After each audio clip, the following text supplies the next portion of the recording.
Okay, this board meeting is posted in accordance and compliance with Florida 718, 48 hours in advance.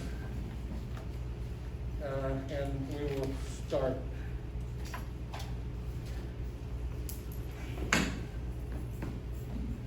Okay, let's have a review and approval of the previous minutes. You have to do a roll call. The roll call, That's next. that's next. Thank you very much. You're very welcome. I'll clean my glasses, take them off, that'll help. Bob Kleinberg, Here. Keith Graybill, Here. Sylvia Donnelly. Here. Bob Harvich, here. George Klein. Here. Linda Kukuk, Here. and Linda Garell. Here. Thank you. Welcome. Would you like to read the minutes? Would I like to? Yeah. I may have the other set in my hand. She couldn't fax them to Sylvia. Yeah, well, you're good. Okay. Gotta have the reading of the minutes from March 10th. They have not been approved yet by the board. Bob? Yeah. I think they were at the last meeting. 7-0 vote. Could you speak into the mic? Yeah. I believe they were at the last meeting. I may be wrong, but they believe it was at the Okay. meeting we had in April 2nd, 3rd. Okay, at the CCO meeting, I asked the question and a number of people said they weren't, but that's fine. They were by 7-0 vote. Okay, thank you very much. Minutes were read at the last board meeting. We have the treasurer's report, please, Sylvia. Now, there's usually a one-page financial summary that gets read. This was sent to us by Seacrest today, and 30% or more of the numbers are wrong. So what we're gonna do for the month of February, month end, we're gonna read the summary numbers on the actual financial page off the website. Can I just make a comment? Sure. It does say that this is when we were trying to do it a month prior. So this was the unaudited February, and it was from the preliminary numbers, and we did say that it was gonna significantly change. So it's not that they're incorrect, it's just, it was, at that time, that's what these were, and now they are corrected apparently. So yes, thank you. Your microphones, please.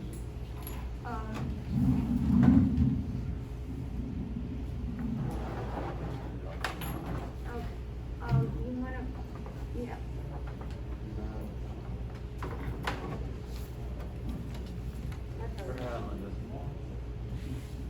Okay, I was just saying that, the one that, the packet that he's talking about, it stated it's the unaudited February ones.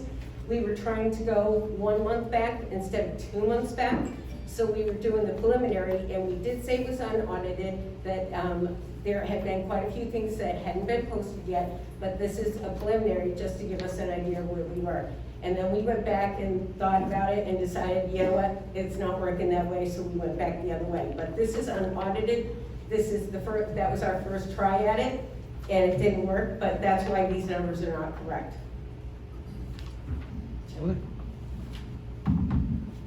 Okay. So. Do you have a question about that? Does anybody have a question? Yeah, Okay. Ira Bernstein, 467 Holyoke Lane. My question is, you're speaking about February. February's already been finalized. You might have preliminary of March, but I don't understand why you're still talking about February. Because we never read the final numbers at a board meeting for February. I believe that's not true. I believe that is true. Would somebody want to weigh in on that?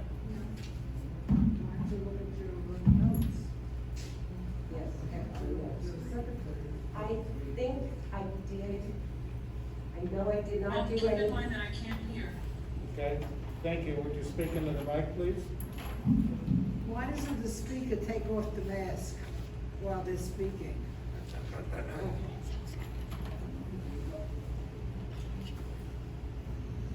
Okay, in the March meeting, we were doing the February preliminary numbers. That was in the March meeting. Then we had quite a few of the special meetings, and I don't believe that we did read the February nor even the March, because the March weren't even out yet. They're not even out They yet. haven't been, even though they're Right. finalized, and it's a month old, Ira, you're absolutely correct. They can't be put into the minutes as finalized because they were never read. Are you okay with that, or do you have another question? Okay, I think we had about 20 special meetings, and this is something that didn't get finished. Sil, would you read the summary numbers off of the final numbers as of 2/28? Okay, according to the assets, we have 2 CDRs, one for January 28th of 21. Can you hear in the back? Go And ahead. that's-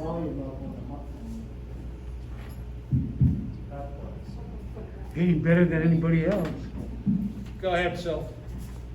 Okay, the CDRs for January 28th of 21, 132,016.45. CDRs for 4/29/21 is 206,015.41. Total cash, 1,583,897. Current assets are 20,571.89.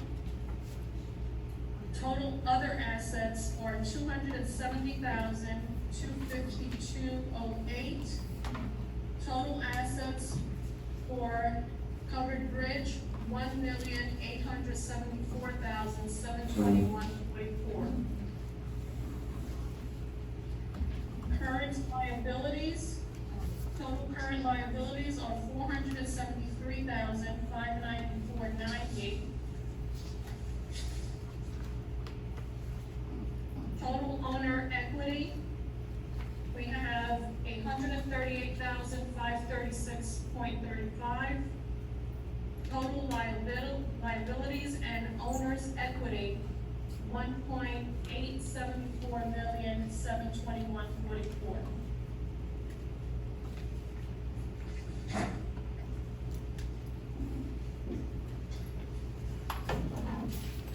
With the P&L statement, we have income, total income, 387,849.13. Total expenses, 136,676.93. Total utilities, 138,048.76. Total grounds maintenance, 25,683.39. Total security, 1,539.05. Total facilities, 12,759.40. Total expenses, 314,707.53. And a positive net income of 73,141.60.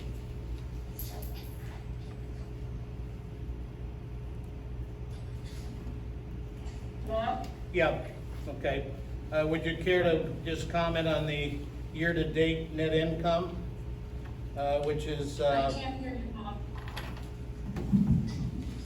okay. Is that better? You're very muffled, I can't hear you. Okay.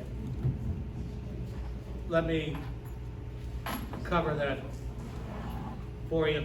I apologize. The total net income is 73,000, I'm sorry, we read that. If we go to the year-to-date actual net income, it's 138,000. $535.35. Okay? Yes. Thank you. Are there any questions? Wow. No, Ira, please, bring it on. Ira Bernstein. Can you use the 467 microphone, Holyoke please? Lane. Pardon me? Can you use the microphone? Which one? The one that's, the traveling mic that keeps going.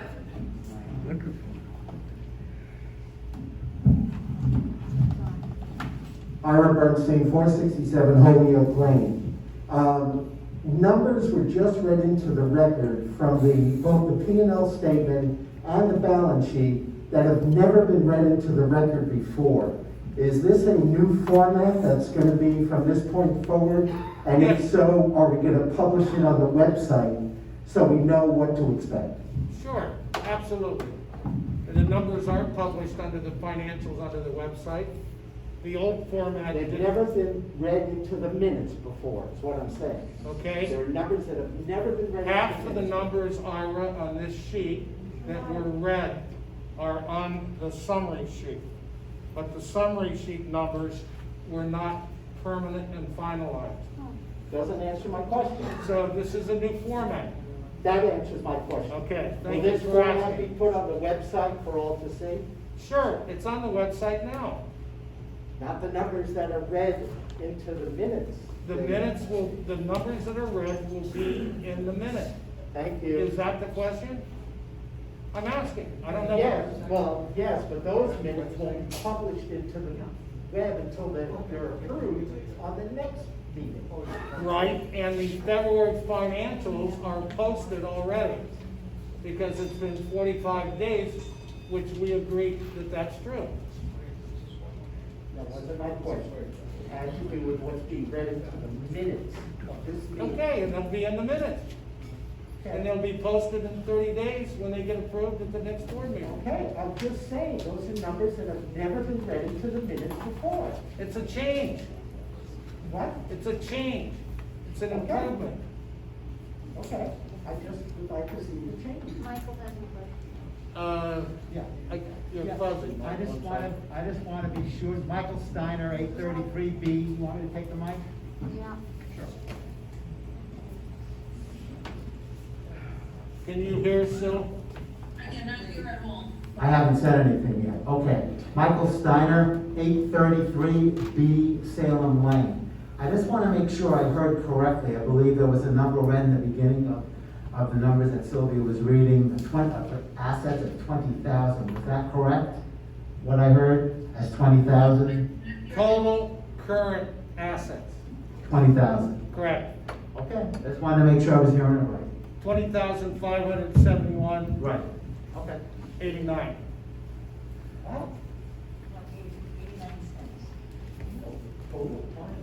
That's why I was questioning. Total asset of 20,000, Total assets is 1.874. but what was the 20,000 number from? Total current assets, you were treasurer for 27 months. Okay, would you like to look at the financials, Ira? I don't understand how total current assets is only $20,000. Exactly. It's not possible. I'll ask Seacrest. This is what they posted and we were given. I would check it. And this is Doesn't sound what right. this was February. We weren't even on the board. No, it just doesn't sound right. Well, Linda Cook didn't catch it, so we will look into it. Our bank If it's account wrong, has we'll more than fix it. 20,000 in it, exactly. I'm sorry? Our bank account has more than 20,000. Right. The total cash is 1.583 million. The total other assets is 270,000. And the total assets are 1.8 million. Okay, where it's a did 20,000 definition of come what they from? put in the total current assets. But that 20,000 number seems Okay, I'm awful. confused, because a minute ago you said total current assets was 20,000.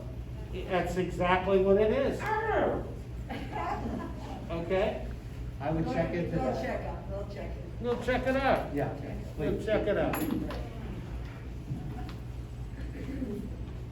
Okay, managers report. No. Monthly managers report. Yeah, George, would you like to read it? Well, Oh, here's your mic. the monthly manager is not here. We had invited Seacrest to come to the meeting, and we've gone through Bob Wiggins, Jeff Short, and now Jason Steele is here for the next 3 weeks. And Jason did not come to the meeting tonight. He said he was gonna come and then decided not to. So, go ahead. Huh? Okay. I talked to Jason, you need to take your mask off so people can hear you. Promise not to kiss.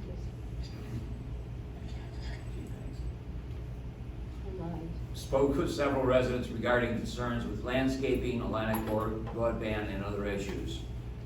Met with landscaping chair to discuss plantings around the property and proposal for replanting south side of the property.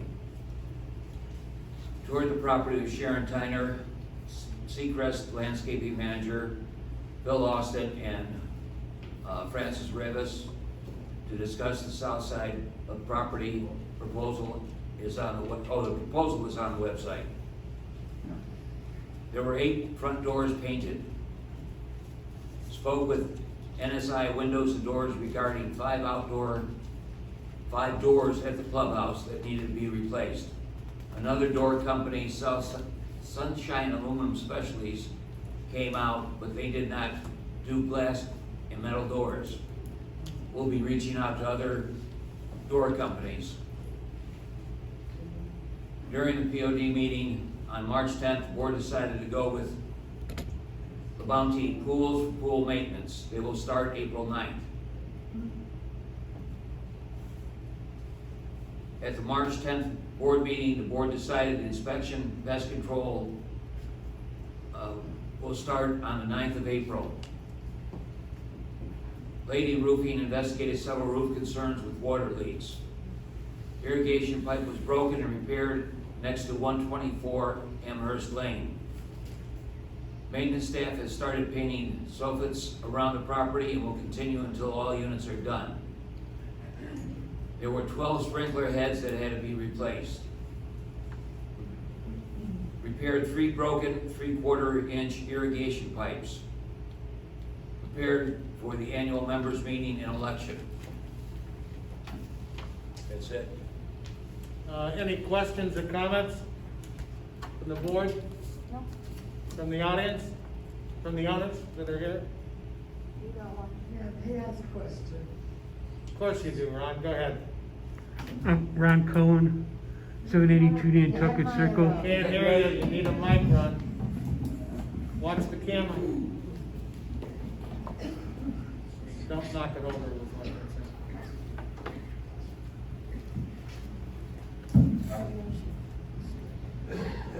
George mentioned the landscaping done on the was it north side.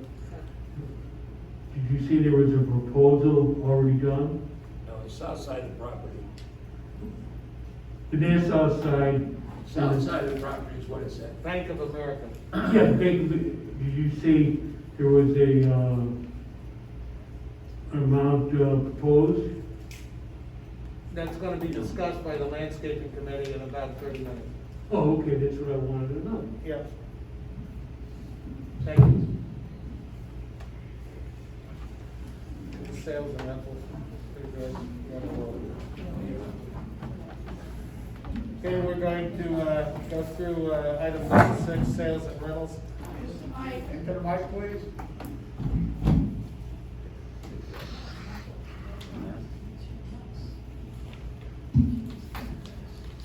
Take your mask off, please.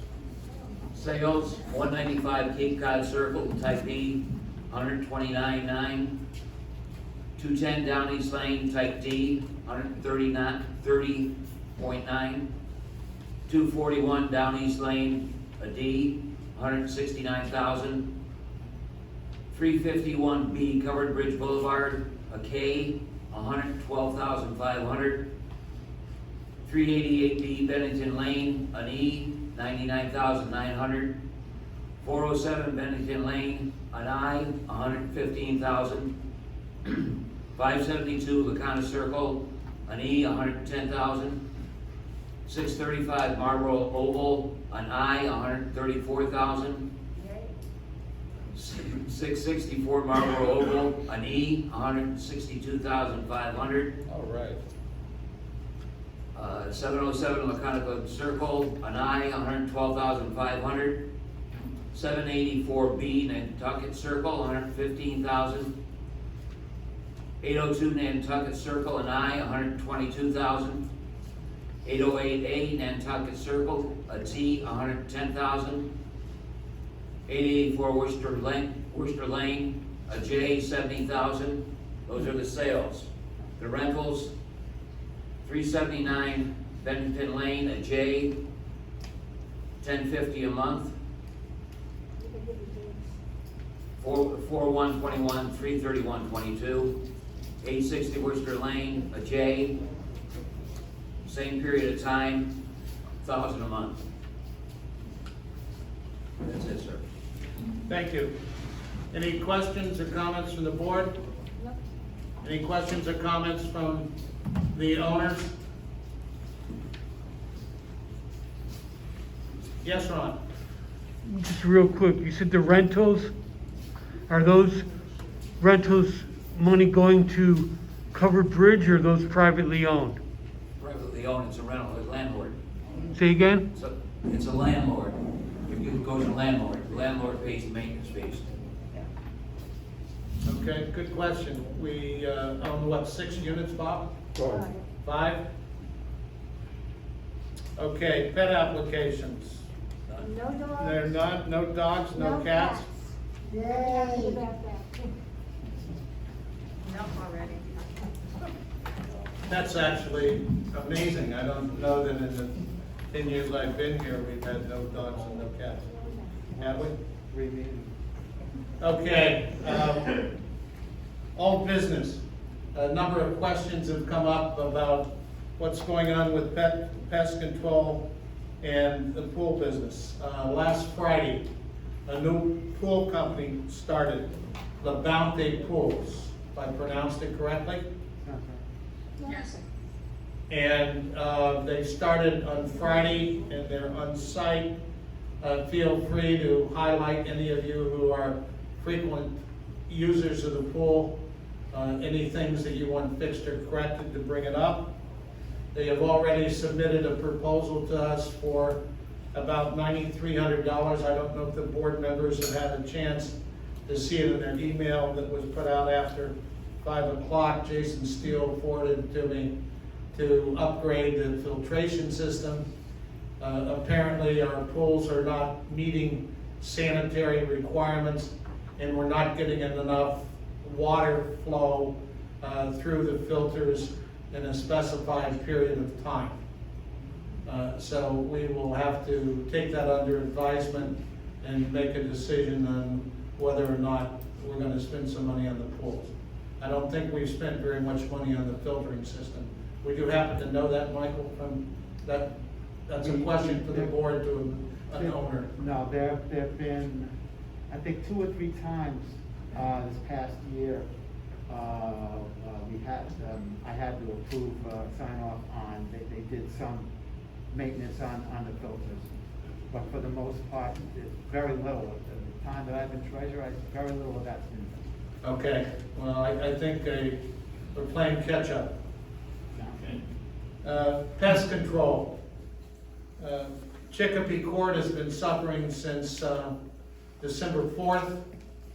And I was happy to hear from actually 2 of the owners that were out walking that they hadn't had any rats in the attic in the last 10 days. But there've been a consistent stream, and their belief is that when they sealed up a broken pipe that was found, a sewer pipe, and they sealed up the rat exclusion in the roof, some of the rats got trapped in the attic. So finally, once and for all, we've been trying to find out how many rats were removed because it was a fairly expensive proposition in Warren Rats. Now, the replacement organization for Hometown, and all the directors have a copy of the contract that we approved as a refresher. There were a lot of changes going on, not only with board members, but with property managers, and it just goes on and on and on at the moment. So there are a lot of things in transition. So the new company is called Insect Protection Pest Control.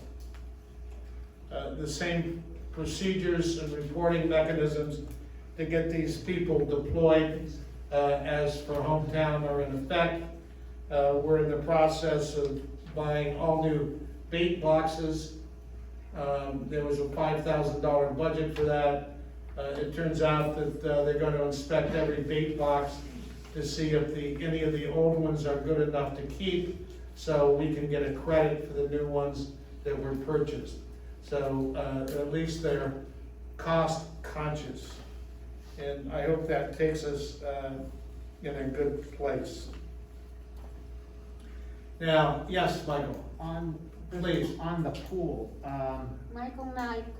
Michael, yeah, well, let me get the mic, and I'm still at 833B. Michael is the pool committee chairperson? Was, yeah, was. Well, still until you Still until until you retire. until I resigned, which I said to him. Anyway, regardless of that, there is recently, and actually it's been going on for a few months, a crack on the east pool toward the front where people are walking in, and a hole that was discovered also. And I pointed it out to George, I pointed it out to you too, Bob. And I did file a work order. Now, I think that this isn't covered under anything that the pool company would take care of, but just as a heads up to them that they may be doing some work on that, so that may entail emptying the pool or something. Just a heads up to be aware of that, something that may be happening shortly, I hope. Well, we may need to get a pool engineer Yeah. to determine what the real problem is. And for those of you who have owned swimming pools, it's a real challenging thing to eliminate all the water from the pool when the ground is shifting in the middle of the rainy season. So we may lower the water. I don't know that we would actually empty the pool.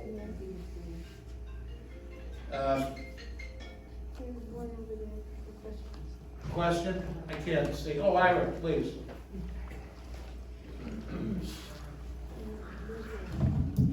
Ira Bernstein, still at 467 Holyoke. In your discussion, Bob, about the pool, you invited any owner to go up to a maintenance worker and let them know what needs to be done. Is that truly how you want the process to work?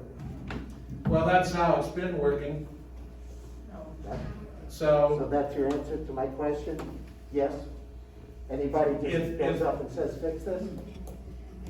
until we get this stabilized, they can report it to the office, that's fine. And the scum line, I have no problem with that being brought to the attention of the guy from the pool company cleaning it, because we've had a chronic problem with the pool companies not cleaning the scum line around the east pool. Okay? And that's been the major source of complaints about the pool. So anybody can walk up and tell them to do something? Yeah, in the near term, absolutely. Okay? Okay? Absolutely. We've got a revolving door in the office. It's very hard to get anybody to follow up on anything at the moment from Seacrest, so they need a little help from the owners. Statement of fact. We can disagree, that's fine. Okay, let's step into, if we're done with the pool contract and pest contracts that have been launched as of last Friday. Let's talk about the status of the landscaping proposal from Cutter's Edge. And I guess there are two parts to this. That if I can jog everybody's memory, can everybody hear me in the back? Thank you. we decided to separate the landscaping from the property management contracts. We had 2 bidders. We had 3 actually. We had Seacrest, Brightview, if I'm correct? And we had Cutter's Edge. And we decided to go with Cutter's Edge. So they have come in to answer questions that we have about their contract. And the contract amount is for $330,000, if I'm correct. We have not signed the contract yet.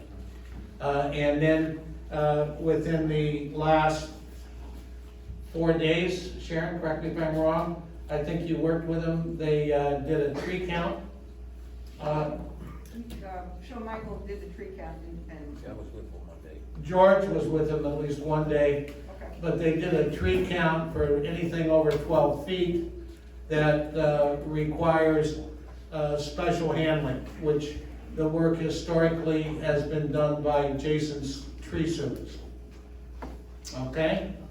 And so the belief is that if we were going to go with Cutter's Edge, and if they were price competitive, that at some point in time when the Jason's Tree Service contract is over, and we're checking into that as we sit here. December.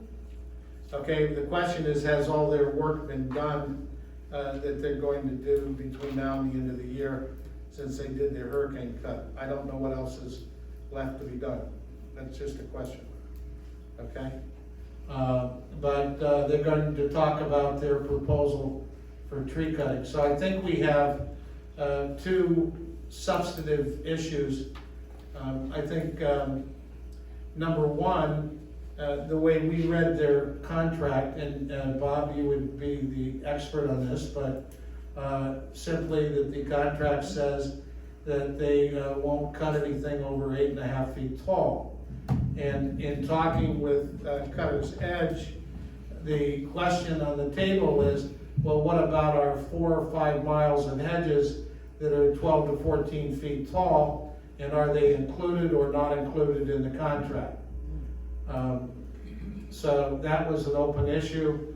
I got an answer to that. Michael, would you like to address that? Sure. Can we give you a microphone, please? I can talk loud if everybody can hear me. I work around machinery all day long, so I'm a loud talker. Can everybody in the back hear me okay?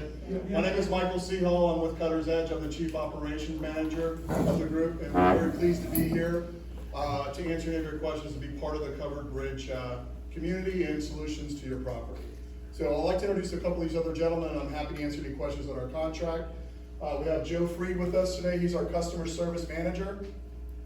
We have Gilberto Lanza, who takes care of, he oversees our irrigation division, as well as our tree division as well. And then to the right of me, we have William Quigley, that's the owner of Cutter's Edge.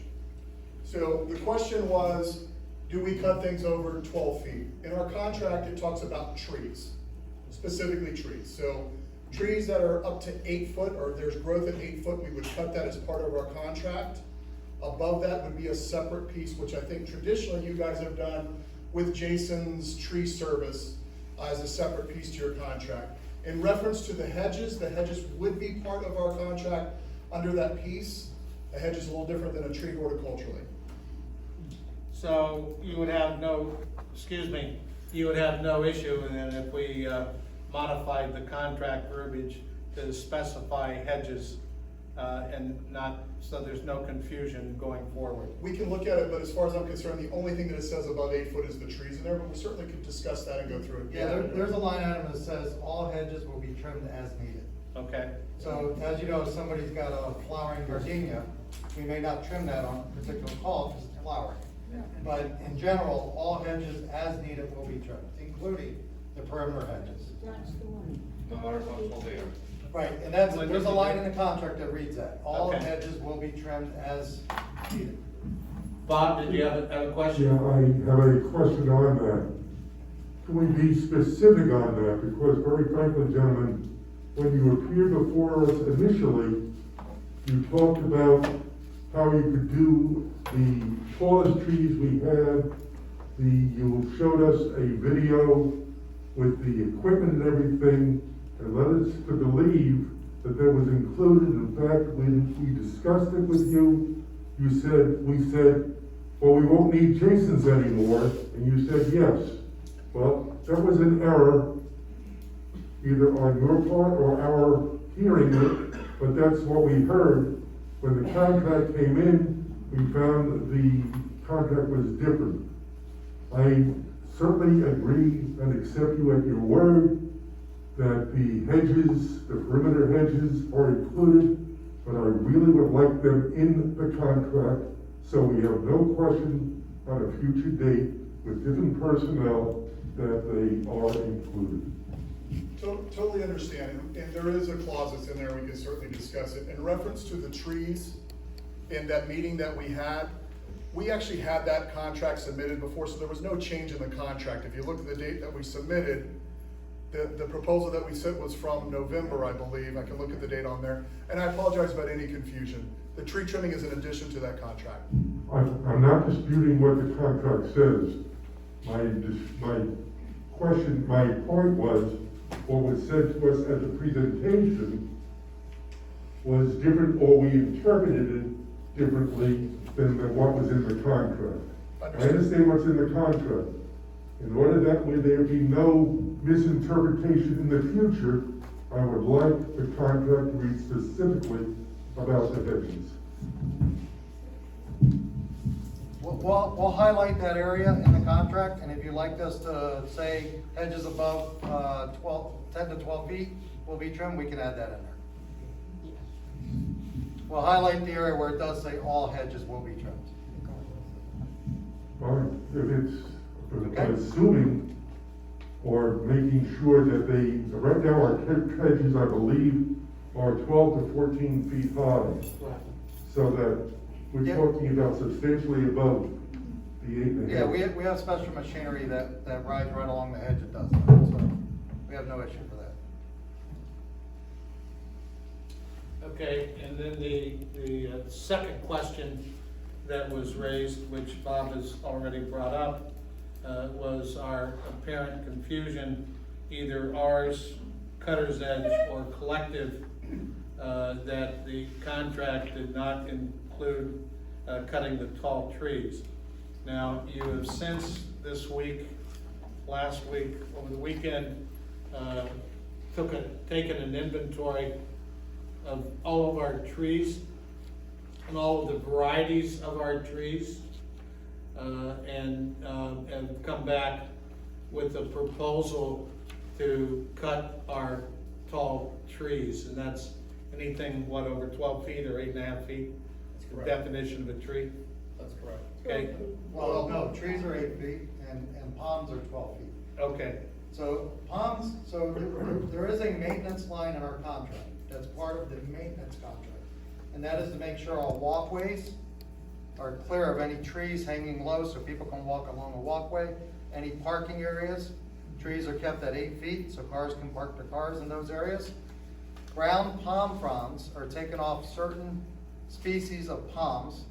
Some species you can't take the brown off unless you get up there with a ladder and actually boot and trim the tree. During the tree trimming, you're gonna get all palms trimmed. That's where we actually raise any green fronds up and we boot the palms. So as you guys were talking about rats and mice, rats and mice like to live in palm boots. So you ever see when the palm boots start to kind of open up? Rats, mice, squirrels, they like to get up there and lay their egg, have their babies, and they nest them up there. So when we come that once a year, we boot that off and clean that off so they can't do that. And it also gives it a nice appearance on the palm, a nice pineapple look to the palm. Some communities elect every 6 months to keep that look, an additional cost. So. Could you Yes. take a mic and talk into it, because we're not picking you up on Yeah, you're a our little mic. video recording. Good evening. Hello?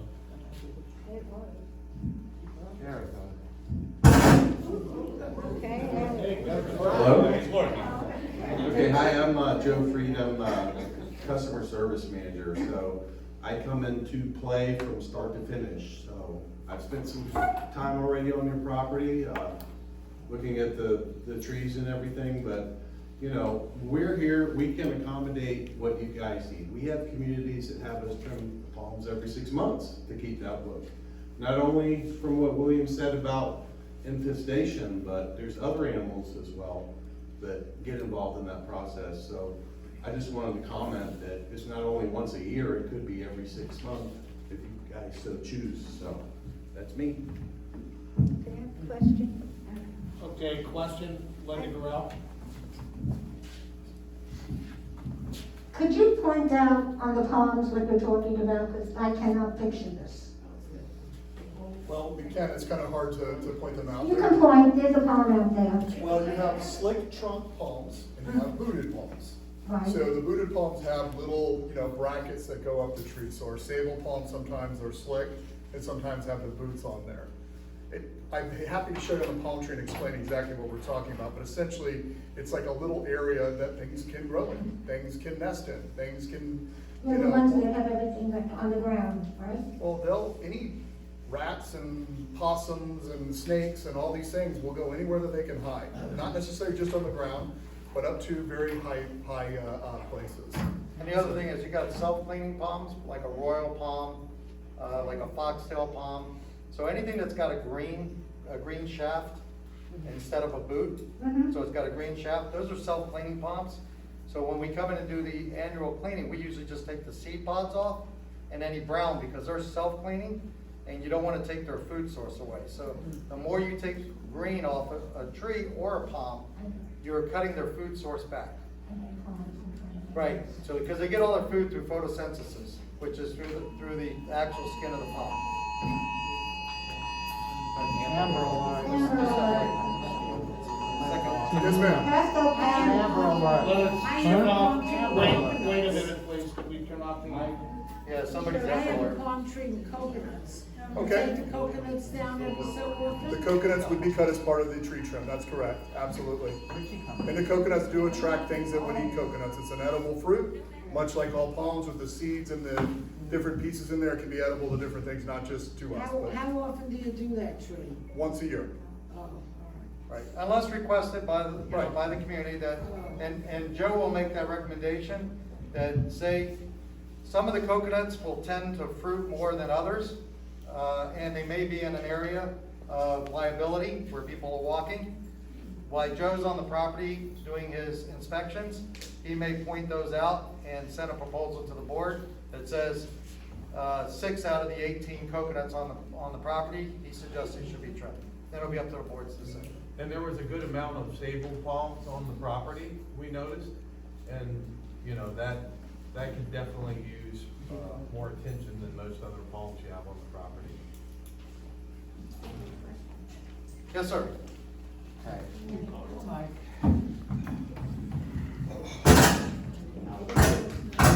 It's Michael Steiner again, 833B. Let me understand what I'm hearing from you guys as far as what's been updated, this contract's been updated. So now you're gonna be doing the cuts and, above 8.5 feet, and, and there is no charge, was that what was? Or has it been agreed to at a certain charge? I'm not part of that process anymore, so. There's a separate proposal to do the cut of the trees. Like an addendum, in other words, right? No, Just a separate proposal. Okay, all right. Thank you. Because we can compare that to Jason's and stay with Jason, or we can elect to go with Cutter's Edge. Yes, ma'am.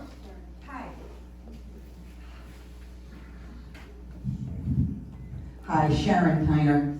I've had the opportunity to work with Michael and William before, and I really appreciate the time that we spent together.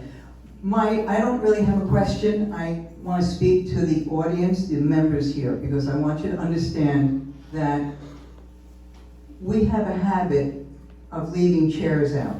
We have a habit of just leaving our hose out. When Cutter's Edge starts, that cannot be done. Am I right? Yeah, I It's mean, actually in the contract that they are not responsible should a hose get run over, should a potted plant get knocked over, should a little gnome get knocked over. It is your responsibility. So I just want to make sure that everybody fully understands that. And it's a good thing, because I get it, because some of us actually have whole picnic tables out on the grass. And what we're gonna have to do is, through the architectural forms, if you wanna build a patio, you have to first submit the form and do so. And then you can put your potted plants and picnic areas right there on your patio, and that would solve that. The other thing that I just want to mention to everybody is that, and I feel an obligation to mention this, is that the Cutter's Edge contract is significantly more than what we paid all last year. And while it's $330,000 to take care of the grounds, understand that to take care of the palm trees is going to be a cost on top of that. And that's all I want to make sure everybody fully understands. Thanks. and if can I counter to a couple of the things you mentioned? So. Can you use a microphone? Oh, you want me to use the mic? Yeah, no problem. Thank you. I got a big mouth too, but that's okay. At least Shake it. Where am I? Making it. Right there. At least my wife says I got a big mouth. So we will do our best if we see something in the way to pick it up and move it. But as you can imagine, you know, if you're working in a rainy situation, or it's very hot, it's 95 degrees, coming around a corner and somebody's got a hose laying in the grass, a mower could hit that. If the guys see it, they're gonna pick it up, they're gonna move it, they're not gonna run over it if they don't have to. Okay, so that's number one. Talking about the contract price. So one of the things when we were walking the property, you went out and bought fertilizer and you had your in-house team putting fertilizer down. That's included in our price of our contract. The other thing is you have a lot of ficus on this property. That's included in our contract to treat the ficus. So when whitefly gets an outbreak, we will treat the ficus. Our contracts are made not to nickel and dime you to death for little things all over the property. So one of the things that we build into our contract is to make sure that the property is well maintained throughout. So if we get a whitefly outbreak, we start to see defoliation of some of the whitefly hedges, our team will report that in a report, and our IPM team will come out and treat it. And that way, in a month or two, you'll see those hedges start coming back once the product gets into the plants. So that's all included. So fertilizing the palms, fertilizing the shrubs, fertilizing the grass, that is included twice a year in our contract. Not once a year, but twice a year. The other thing is, by us having that in our contract, the way we do it, we can control when certain things go down. As you know, the property has a lot of brown spots. If you have a lot of brown spots because the irrigation in particular areas are not working adequately at this moment, you should not put fertilizer down on that grass. It will burn the grass. So by having the team here where it's included, the guy putting the fertilizer down on our team will not put it down in those spots. He'll reschedule those areas, but he'll also put it in his report what area, what the address was, where the irrigation needs to be corrected. Then he'll come back out on the next service call, and then he'll put fertilizer down on that area.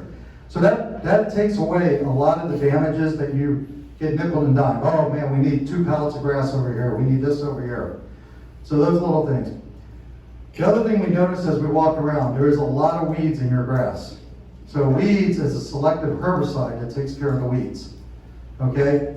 So we're gonna have to be really careful when we first start the property, because if we do a selective herbicide the way it should be, you're gonna see a lot of areas where it was all weeds. So we're gonna, we'll work with your team here, and we'll decide, is this area 70% weeds right now? We'll go a little lighter on the selective herbicide. Where we can go really nice the way we should, that's recommended on the label, we'll hit those areas the way they should be. but it's managing the property and managing the expectations. So again, our contract is really detailed, so you don't have to be nickel and dimed like a lot of companies do. Okay, so there are things we'll bring to your recommendation where you got dying hedges, dying plants, things that should be replaced. Just as you know, we all get older, plants get older. You know, we don't respond to certain things when we get older as well. So sometimes something, instead of being medically fixed by putting chemicals or fertilizer on it, we may recommend certain things get changed out and brought back up to, you know, to today's standards. But those are things we'll put as a recommendation, and it'll be up to the board to decide. Okay? Any other questions for me?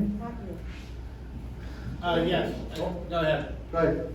I have a question, and I am Ernie Molinari. Microphone, please. Ernie Molinari, 5568 Covered Bridge Boulevard. Where I am located is I have a wall of ficus behind me, and it was put in 32 years ago when I bought here to keep me separated from the building that was directly behind me. Because it's a quiet area, I've noticed that they don't come around that often. When the white fly situation happened, I had to, when I come back, because I'm really not here all the time, I had to ask and ask and ask, and they had to come, because we didn't get sprayed. Half the times we don't get trimmed. I have to, and you know, I have a lot of openings back there now because the ficus is old. I asked for fertilizer, it doesn't happen. So my question is, are you gonna look into all the areas, not just the ones that are visible to everybody? You know what, let me, if I can answer that. Here, come on, Mike. I'm just gonna talk. Can you guys hear me? Because I can talk loud, is that okay? Listen, we've just begun this process with you guys. We've walked a good bit of this property. This is a good sized property. We've literally counted every single tree on this property. How many did you count? They're in that report right there. I couldn't tell you off the top of my head. We actually separated them by species and by sizes as well. 418. Okay? So we've gone through and we spent some time on the property. When we take the next steps as your partner on this landscape, we're gonna look at every single nook and cranny on this property. I'm sure there's areas that have been looked past and forgotten and maybe need that extra TLC on things.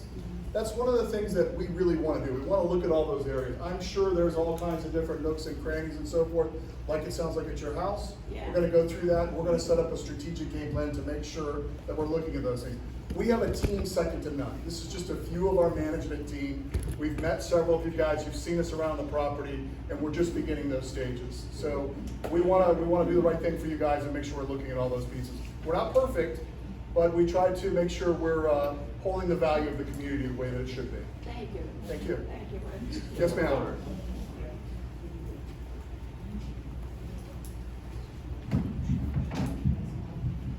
Lauren Lugner, 899 Worcester Lane. A couple of things about the contract Yes, that I ma'am. have questions, and I'm sorry if it's, okay.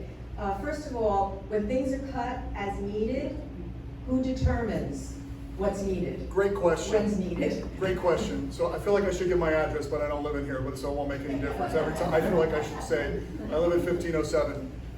We're experts in this. You've got Joe that's been doing this for many, many, many years. How many years have you done this, Joe?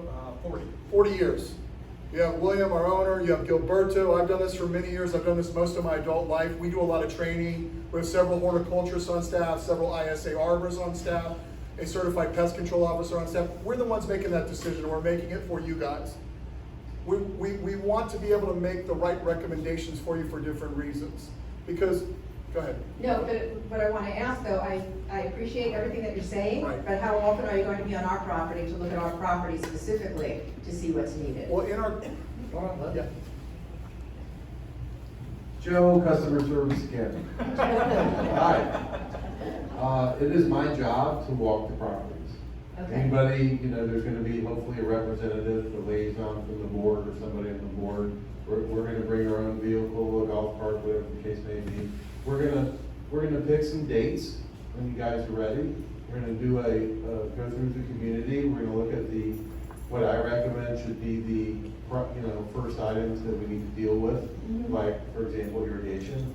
and everything else will soon to follow. You know, can't do anything without rolling.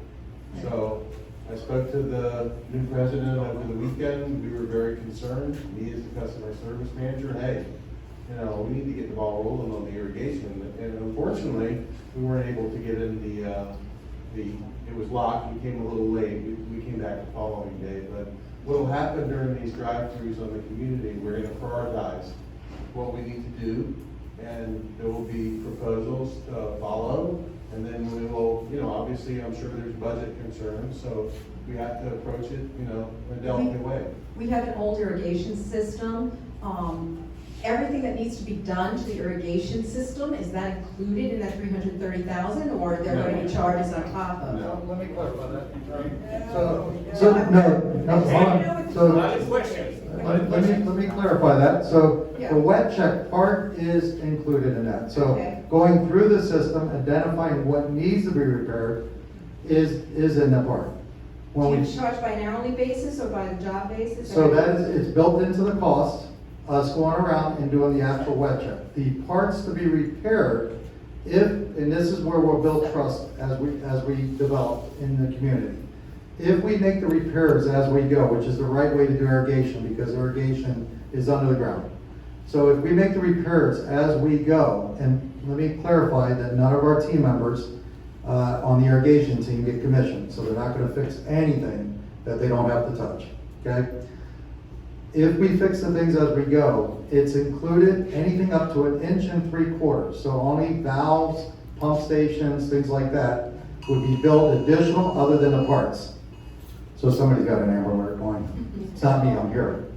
Okay. And to clarify the other question that you did ask also.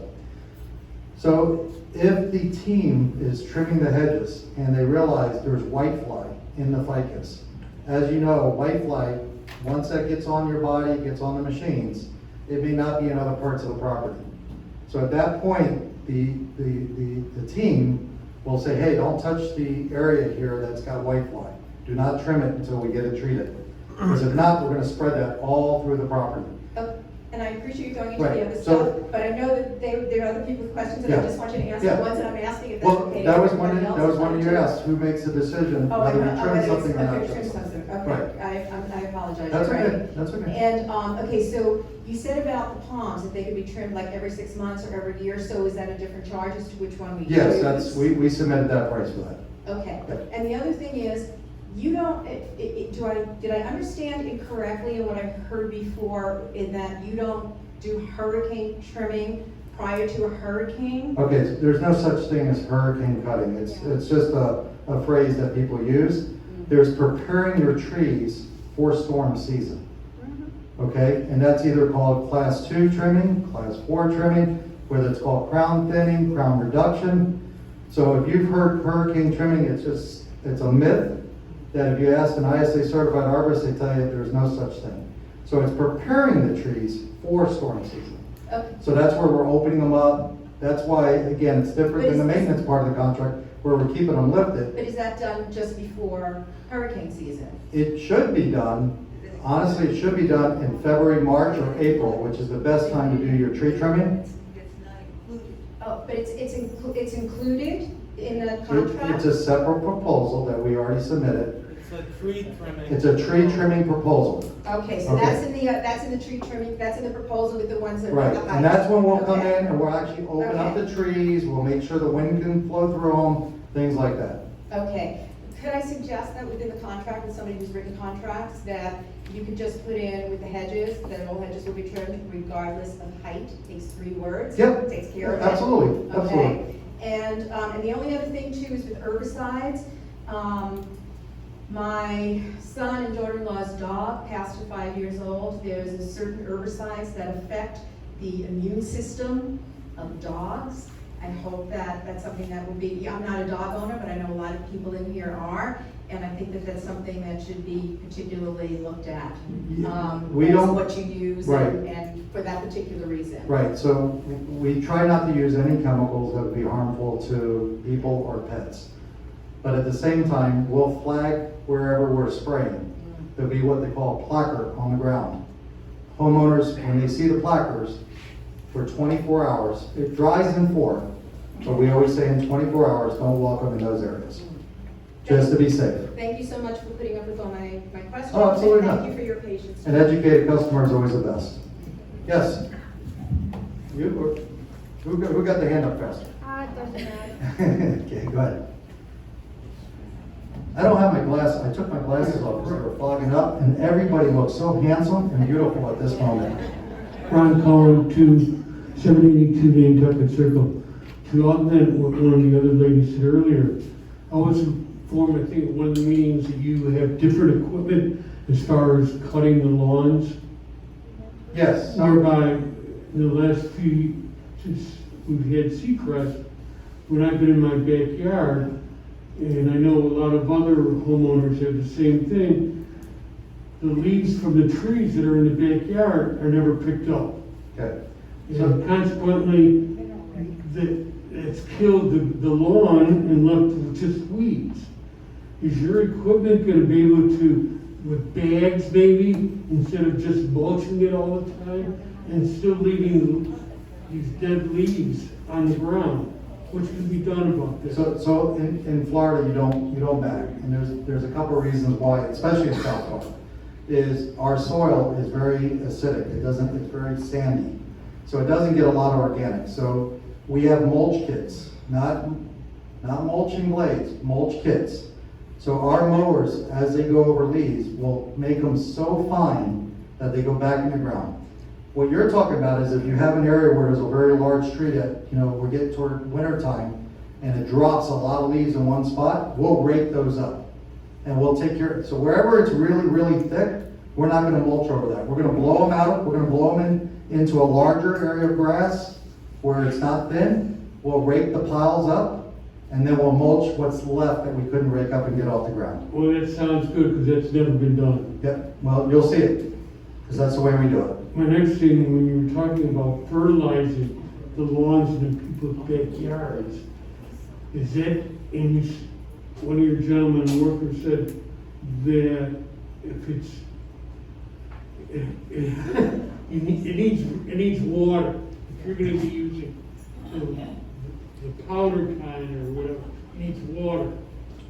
Consequently, do you ever use any liquid fertilizer? Yes, we do it. There are times when liquid fertilizer, like if you want to put down a iron on the grass, a chelated iron onto the grass, that gives you a fast greening. But in general, we use a poly-coated fertilizer that has a 3 to 6 months dissolve rate. It's a 60% slow release.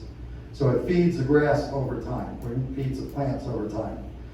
The thicker the polycoat is, the more expensive the fertilizer is, and the longer residual you get from it. So that usually keeps that burning from the grass, causing the grass to get burnt, because it's a much slower release. Okay, Ron, can we let some other people in the back ask a couple of Go questions? ahead, you're next. And we can come I back. want to make sure you guys. I just have one. Mike, you want to take back over? Yeah, you go ahead. I'm gonna make this quick, I promise.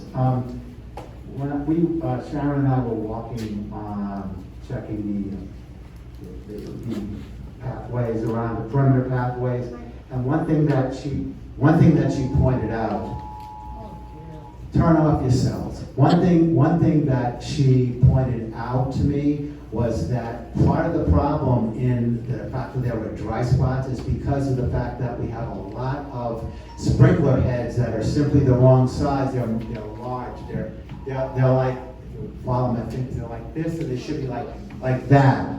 And what happens as a result is that the water at times overshoots. Like for instance, where the perimeter is, they'll overshoot the area they're aiming for, and they'll go in the water, the Bank of America's lawn. So I would suggest you guys, and I would suggest the board ask the KW, check and make sure that we have the right sprinkler heads out there.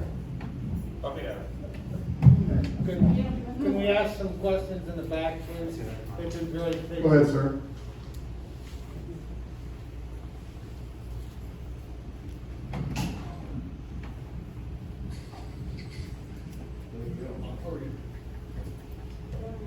Joe Schieber, 659B Marlboro Oval. In order for us to comply with clearing our yards of hoses and chairs which may be out there, we have to have a schedule of when you're gonna be in certain areas on a regular basis, or what courts you're gonna be in, some kind of itinerary, so we know when you're gonna be here, so we can get ready for you. That is a great question. So one of the things we pride ourselves on, and I'll let Joe take over, is planning. So I'll let him speak on that.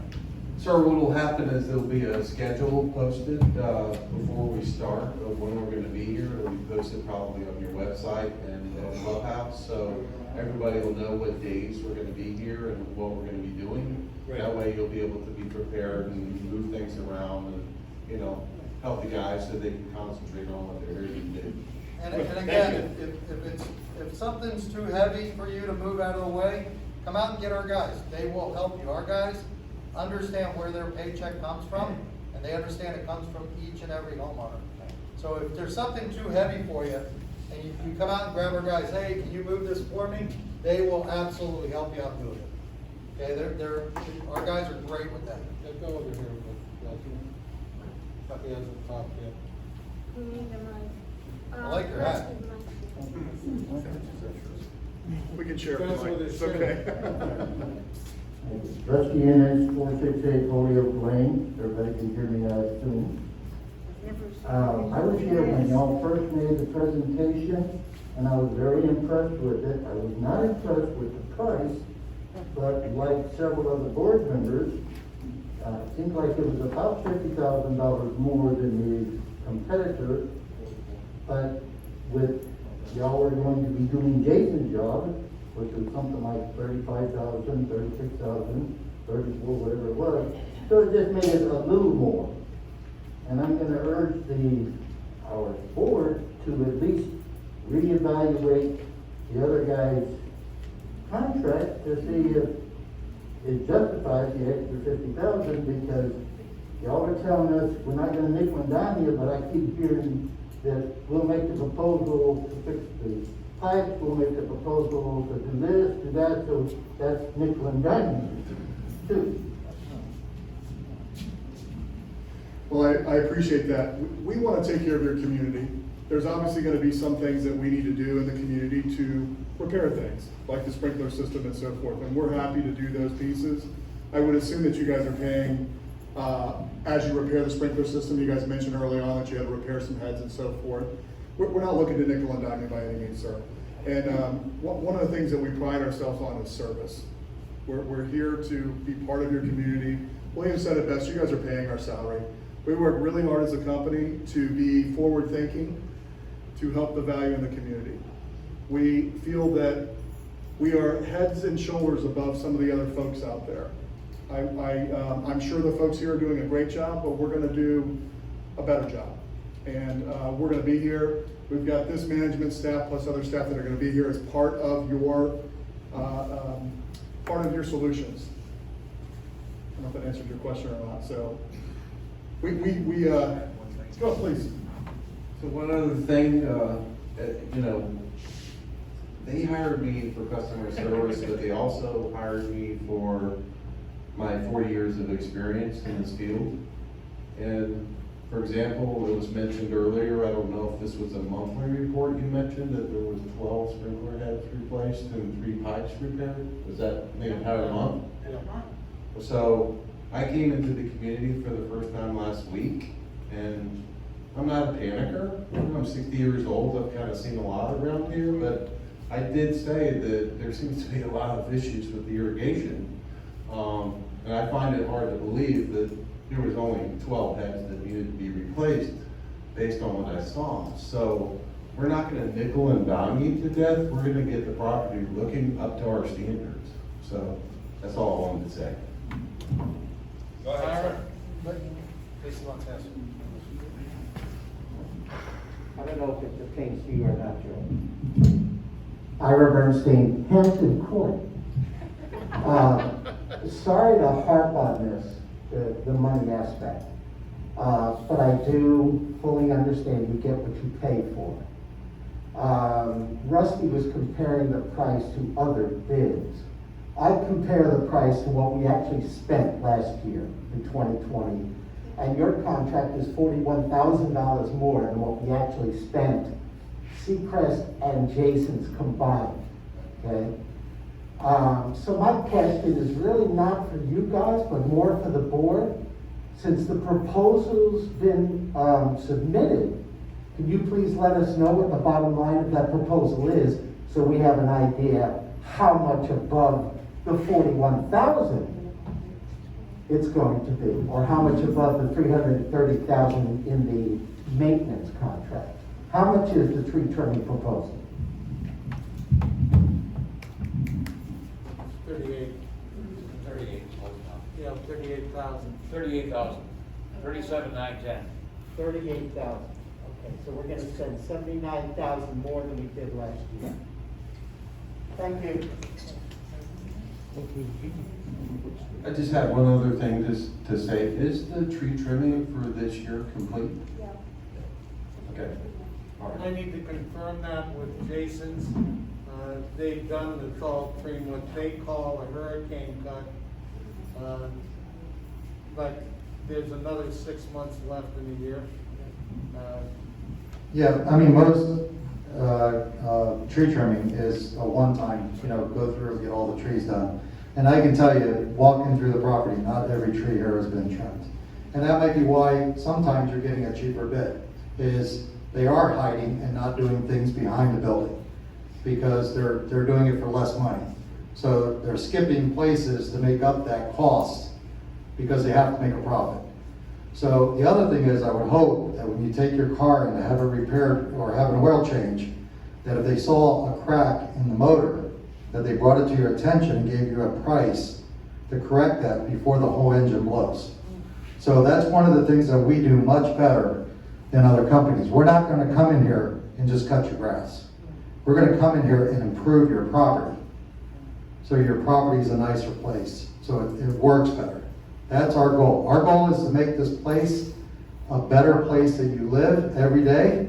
And someday when you need to sell it or you need to rent it, you get a higher rent and you get a higher sale because the property looks better. So again, I mean, my grandfather told me a long time ago, cheap is expensive. Cheap will cost you money in the long run. So, conditions of the property are not the way they should be. And that might be because the other vendor wasn't doing what he was supposed to be doing. Yes, ma'am? Okay.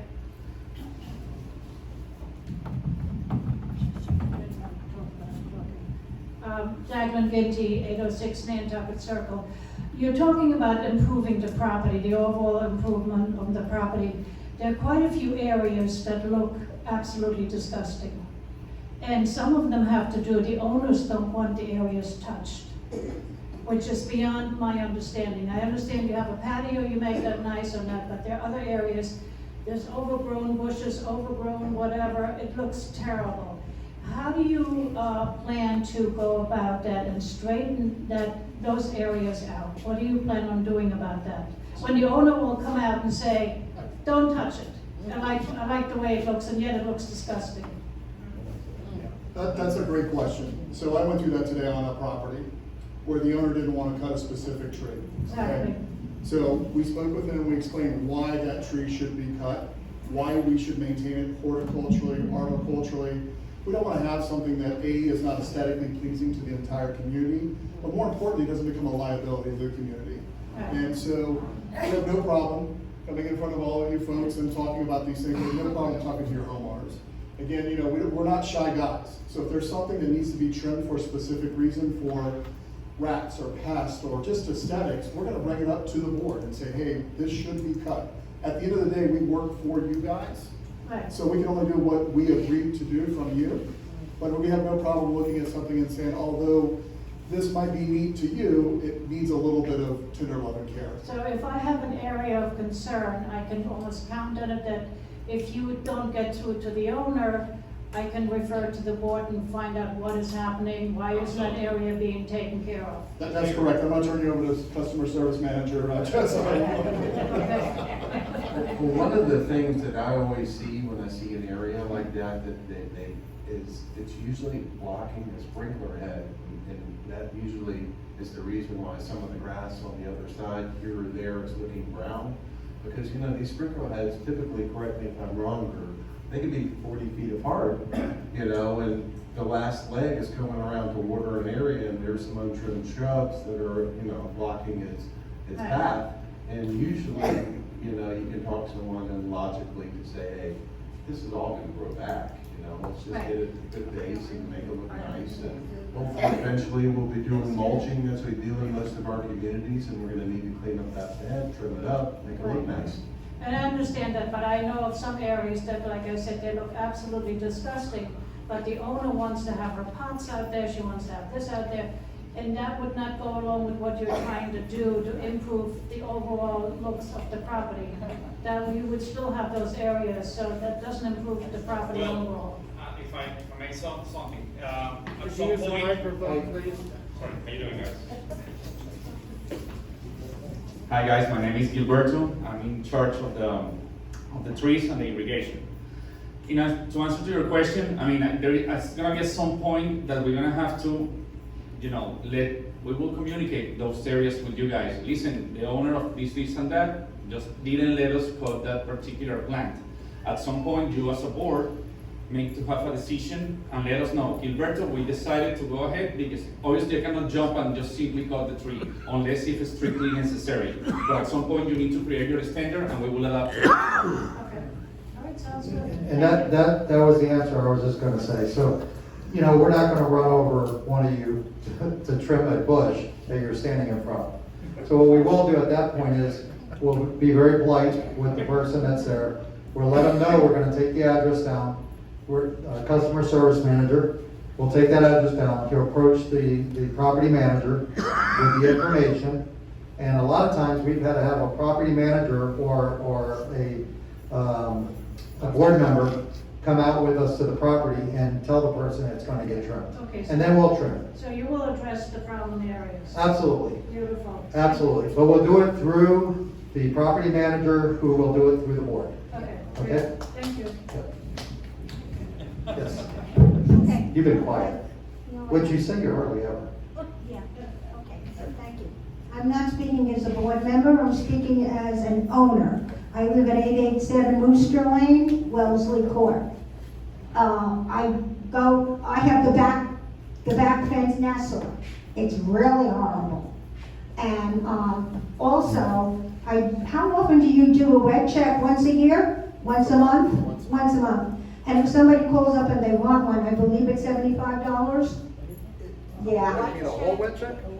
No, it didn't say a whole wet check, it just said a wet check, a special wet check. That's the whole thing, right? Right, that would be the whole thing. So, Okay, I just so if wanted somebody's to- got an issue with a sprinkler head hitting a window, we'll come, either one of us will make the adjustment real quick while we're out here, or we'll have somebody come out and make the adjustment, but we're not gonna Okay. sit there and go through a whole section. So We'll you have a do- specific order for a specific house. Okay, so you do a wet check once a month, Right, the whole property? the whole property. The whole property, every Because- And by the way, a real wet check, not driving around looking for brown spots.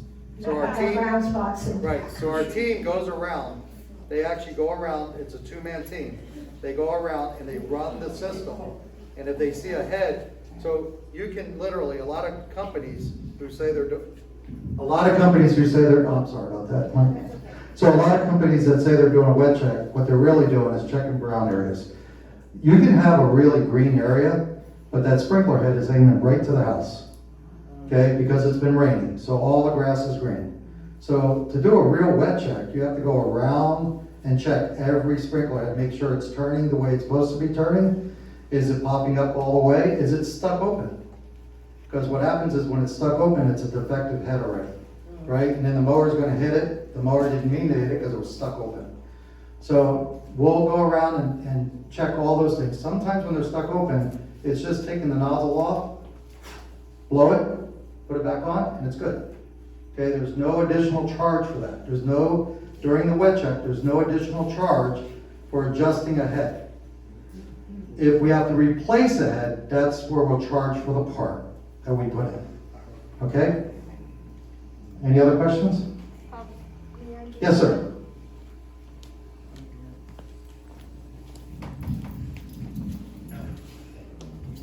Mark Blanchett, Salem Lane. With all the increased costs, just for the members of the board, with all the increased costs that we've been talking about tonight, is there sufficient money in the budget to absorb that, or are we gonna be expecting maintenance fees increases in the near future?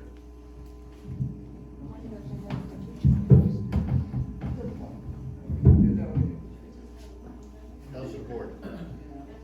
There's sufficient money in the,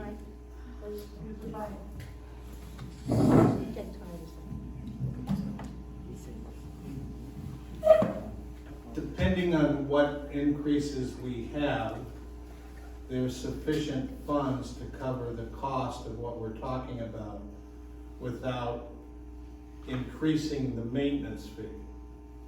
We have to determine whether or not, depending on the other things that are also on the table, will that impact the budget?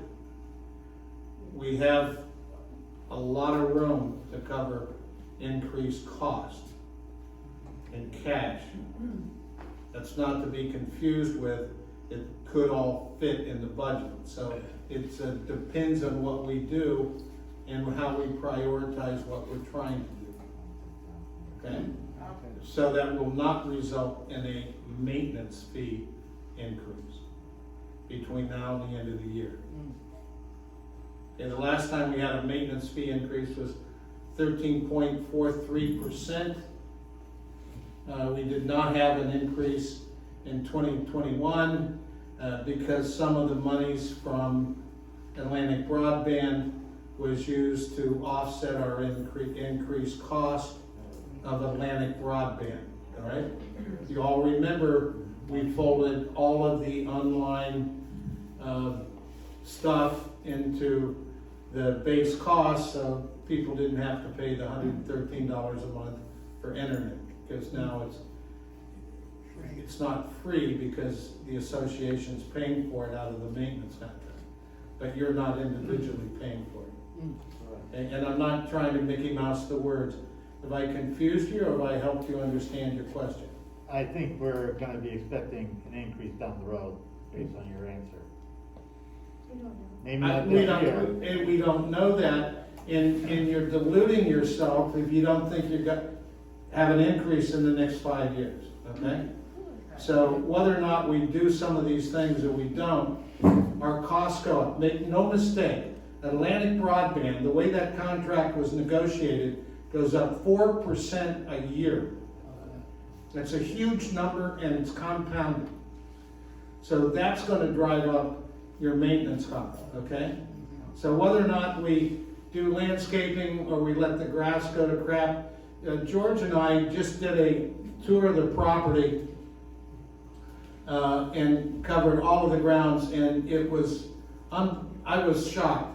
Keith and I have been doing security checks for the last, I don't know, 3 or 4 months, Keith. Periodically, you do them all the time. And you don't see the grass. George and I went around during the day, and there are huge areas of brown spots where the sprinkler heads either aren't working or aren't adjusted correctly. And one of the things that Cutter's Edge did when I had a discussion on this topic is that they were very concerned that as we go into the hot, rainy season and the hot period before the hurricane season, that we need to extend the watering from 30 minutes to 45 minutes to make sure we get our grounds covered. But there's a lot of areas that aren't being watered. So we're at risk, potentially, of losing a lot of grass that isn't going to come back until it's replaced. So we need to get this fixed and adjusted. Whether they do it, somebody else does it, it's not like this cost is going to go away. But they were talking about large tracts of acreage needing to be resodded if we didn't deal with this fairly quickly, okay? So we do it yourself. Walk around the Allard Trail and look at the properties along Nassau and along the canal in the north. It is surprising. Now, since we've had a lot of rain, hopefully all this stuff is gonna look green to you. But it looked pretty brown, last week. And Michael, you've seen it too. I walked there on. Yeah, and Sharon, you're aware of that. Ira, please.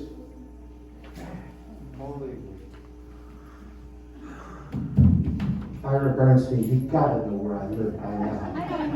Marty, tell us one more time. I just Make your want mask to off. correct some misinformation you just gave the audience, Bob.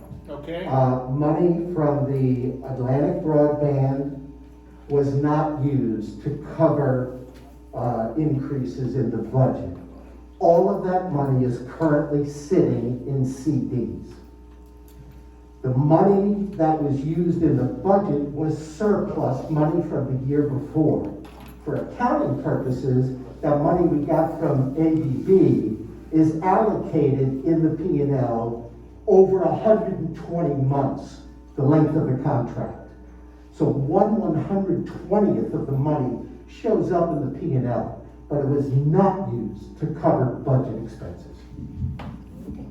Did we use money in the surplus to reduce the budget to have a flat budget increase? Is that what you just said? Did I understand it correctly?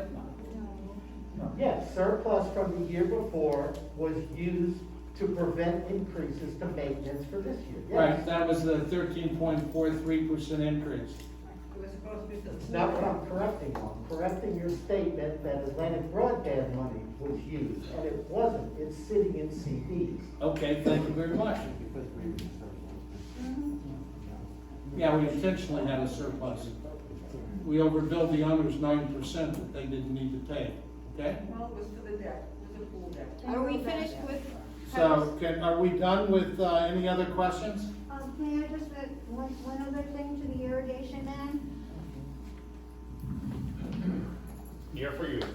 I'm still Linda Gorell, and I still live where I live. I want you guys to understand, this is a 50-year-old water system. And in the back, like by the Nassau, they did give us a lot of sprinkler heads there. Okay. So I just want you to know that. That's it. They gave it the wrong size. Yeah, to answer your question, I did see that when we went back there. Remember we addressed it? They have rotors back there. They should be pop-ups. The rotors are sitting 30 feet apart. So that means the sprinkler head, to make it sound easy, the sprinkler head's shooting 30 feet out this way, but then it's going toward the preserve, which is right in front of it, going 30 feet, hitting the wall, and then it's going 30 feet this way. What they should have did is when they set up the system 50 years ago, instead of putting rotors all the way around the back, they should have put pop-ups. And the pop-up should have been so if you have 7 feet in front of you, they should have been what they call a size 15.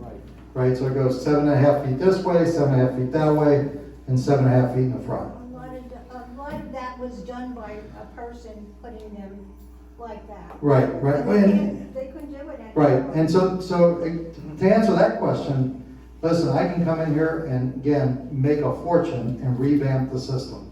That's not what we're going to do, because that wouldn't be pretty sure responsible to do.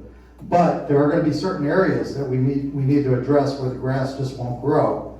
And those we'll submit to the board and say, this area needs a revamp. And we'll do specific areas and try to get that. So it's 50 years old. I mean, they didn't, back 50 years ago, they didn't make heads that went around a corner. You know, today they got better heads that can do those things.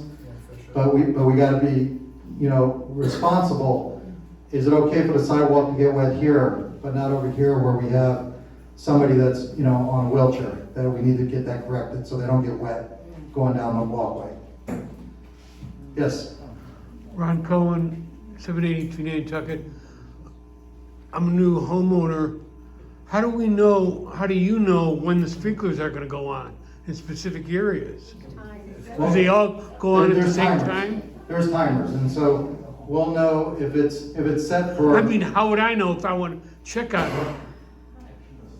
That's something that, it's up, the board, I mean, so if you're 10 on that zone and it's starting at 10 o'clock at night, and you're 10 on that zone, it's 45 minutes a zone, that's how we'll know when it's gonna come on in that area. Comes on at 12:30. Yeah, right. So Yeah. other thing that you can do is you take notes. I mean, we will let you know, sir, the system is gonna be on Mondays, Wednesdays, and Fridays, for instance. So you can expect your system kicking on Wednesday. I mean, if it kicks on at 11 p.m., that's probably gonna be the next time when it's gonna kick on. Well, let me correct that, because it can't be on 3 times a week. There's water restrictions for 2 times a week.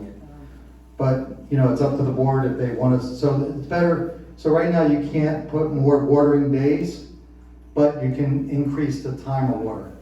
And then what we can do, so there's little tricks to the code, right? So there's odd and even housing. So we can set clocks to run on the Tuesday, Saturday, or the Monday, Thursday time frame. So we can get that extended coverage, and it'll be running 4 days, but we're really running those sections only 2 times. So again, this is why you want somebody experienced to run your system, and that's not what's happening today. I can tell you as the owner, I always do this. I'm not out on a boat. I'm not out on the beach. I'm walking properties. This is my business. This is what I do. I don't own any other business. I'm a landscaper. So I will be out here along with the team on certain days, walking these properties, and if I see something, I do a work order just like anybody else is supposed to, and we send it in. Anything else? I know we all gotta be getting tired. Because we start at 5 in the morning. This whole team at 5 o'clock. Thank you very much. Okay? Thank you, guys. Thank you. Thank you for having us. I appreciate it. Just one last thing. Since I am the customer service manager, it would be our pleasure to make this property, get it up to standards, and you'll understand why most of our properties, we've been there for years and years and years, and you guys will be very happy. Thank you. Good night.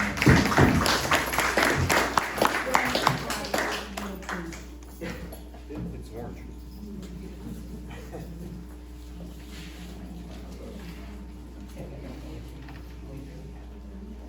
Can we keep this?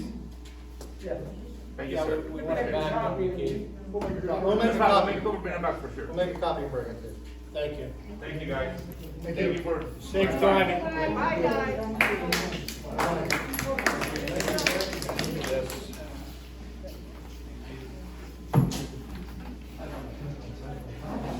Okay, next steps on landscaping.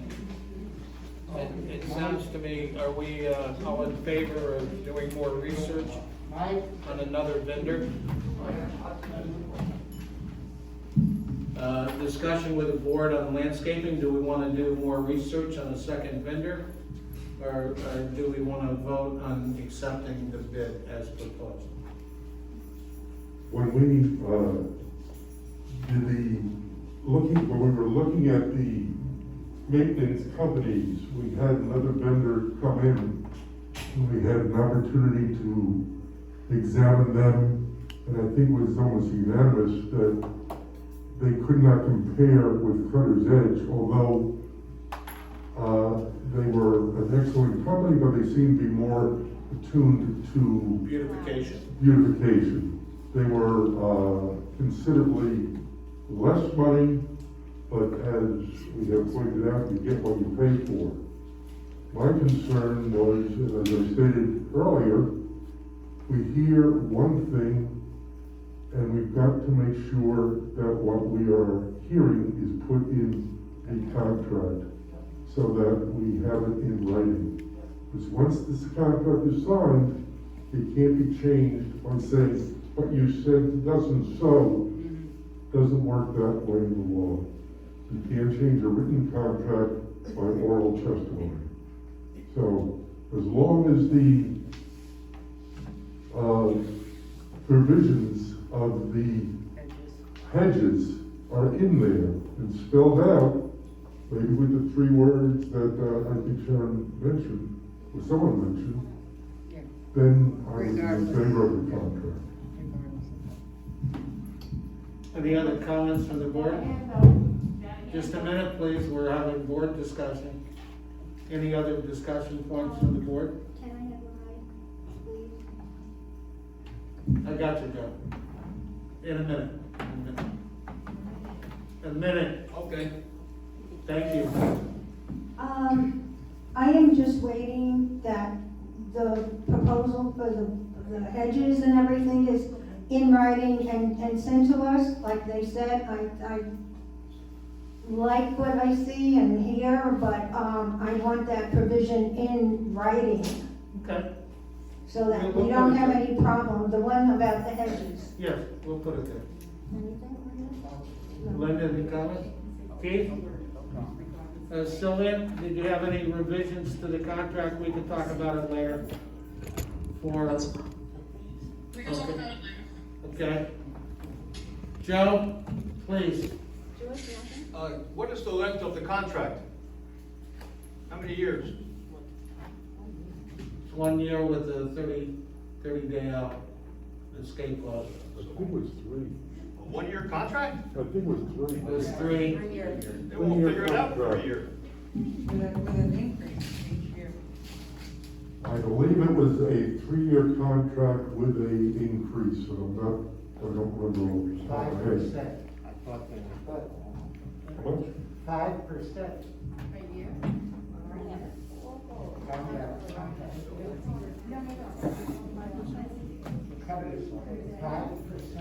That may be something we want to discuss further with We will. the increase. Okay. We will do that. And we will post the contract, as I don't believe the contracts are posted.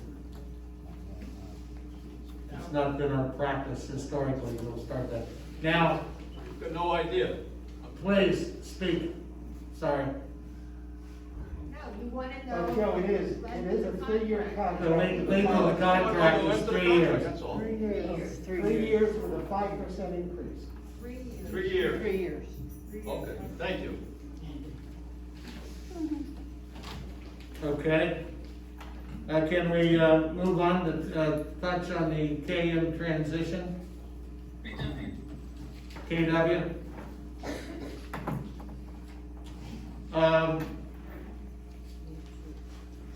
I'm sorry, do you have a note or something you want to read or? from No, Lauren? he just said the 3 words, whatever they were to the contract, and so I just wrote down regardless of height is what I had suggested, so. Thank you, that- that's actually, That's all. that's actually a very good suggestion. Thank you. You're welcome. And Bob, with the caveat that we have to discuss the increase. Yes, and I agree that we would. And we'll do that as a board, and we'll post the contract draft so people can see it. This isn't being done in secret. Both contracts. Yes, yes. Okay, KW, we're in the startup of the transition. One of the things that I expressed as a concern was dealing with an organization that's run by CPAs. And I've had several questions that it's been very difficult to get straight answers from them on. One is I asked for, and I don't know if it got circulated today, but Julie, I don't know if you had copies of it with you, the 100-day startup plan for KW. I didn't see it in the packet. It didn't make the cutoff, I apologize. It was late in the afternoon coming. I got from KW a reasonably generic 100-day rollout of what they do at an association, because I think we're entitled to understand what the checklist is and what they're going to do and what we have to supply and what Seacrest has to supply. This actually looks like that. You can't see it, I know that, okay? We can post it so it's on the website, but it goes out, I think 15 weeks, which is close to 105 days, whatever. And task And the thing that annoyed me when I said, nice little chart, but what's underneath it? And they refused to provide the subtask to all of their tasks. And wanted to know why, wanted to see what it is they have. I just thought it was kind of an odd response. We're only the customer and we're paying them. So, in any event, they have a project plan. They've assigned somebody to do the rollout. They've requested data to be provided by Seacrest. Jason Steele, who has replaced the temporary Jeff Shore property manager that was here, I think, a week, that replaced Bob Wiggins. In any event, he said he was here to make sure that this transition went smoothly, and Seacrest was going to do everything possible to make this work. Okay? Are there any specific questions on KW, the transition? I'm sure as we get closer, we'll be having more meetings and presentations by KW on what they're doing, how it's going, and their schedule and rollout. They are planning to be here on May 1st. Okay? KW has served Seacrest with the required accounts demand form, which requires Seacrest to turn over all our accounts, records, documents, supplies, everything to KW. That should be in the process now. So when Jason says they are cooperating, I think that we should be checking with KW to make sure that the stuff is being done. I think one of the things, if I can paraphrase your experience, Linda, with Seacrest last summer, that we were unable to get a list of all the data and all of the files and all the information that they have and that they maintain.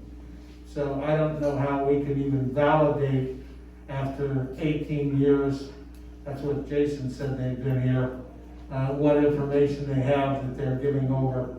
But certainly the information that's needed to drive our business, our $4 million business, is going to be made available, okay? But Jason's just wrong by 2 years. It's 16 years. Okay? Yes.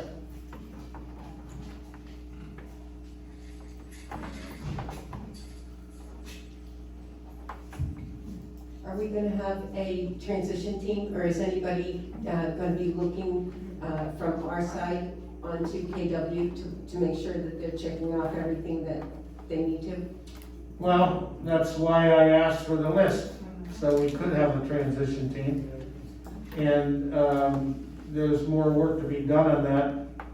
Any owners or board members that would like to be on a transition team to confirm that this is being done, feel free to contact me and we'll make that happen.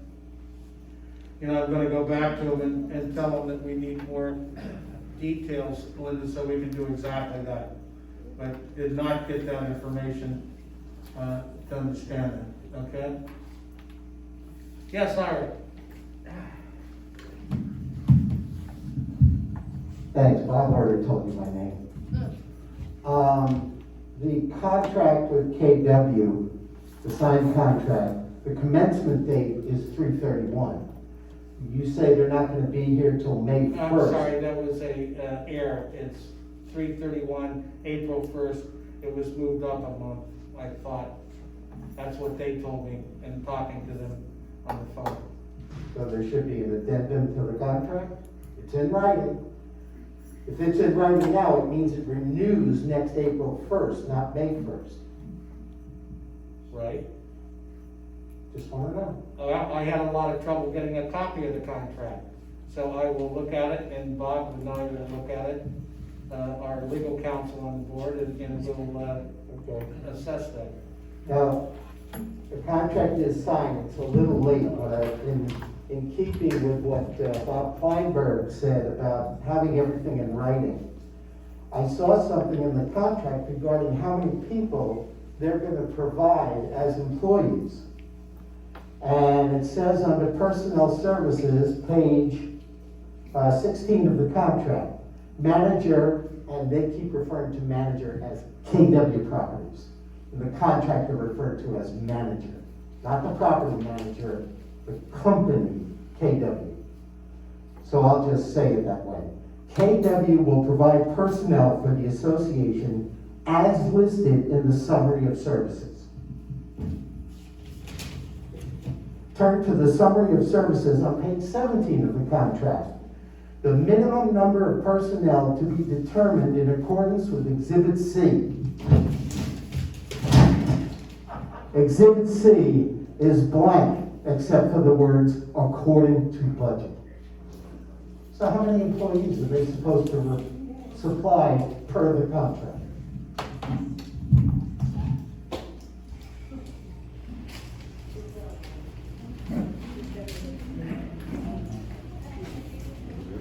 Go ahead, why don't you address that?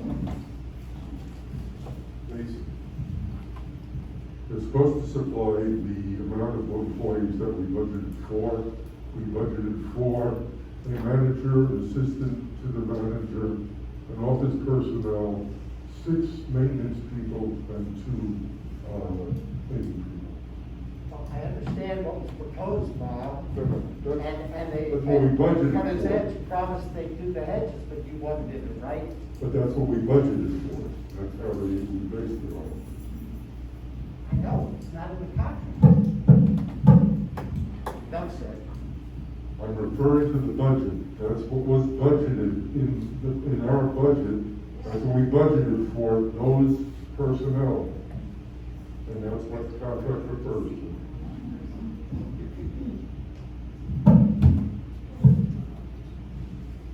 Any other questions? Yes, Ron? Yeah, Ron Cohen, 782 Nantucket. You don't have to give your address, we know where it is. What? You know where you live. You don't have to tell your name. I'm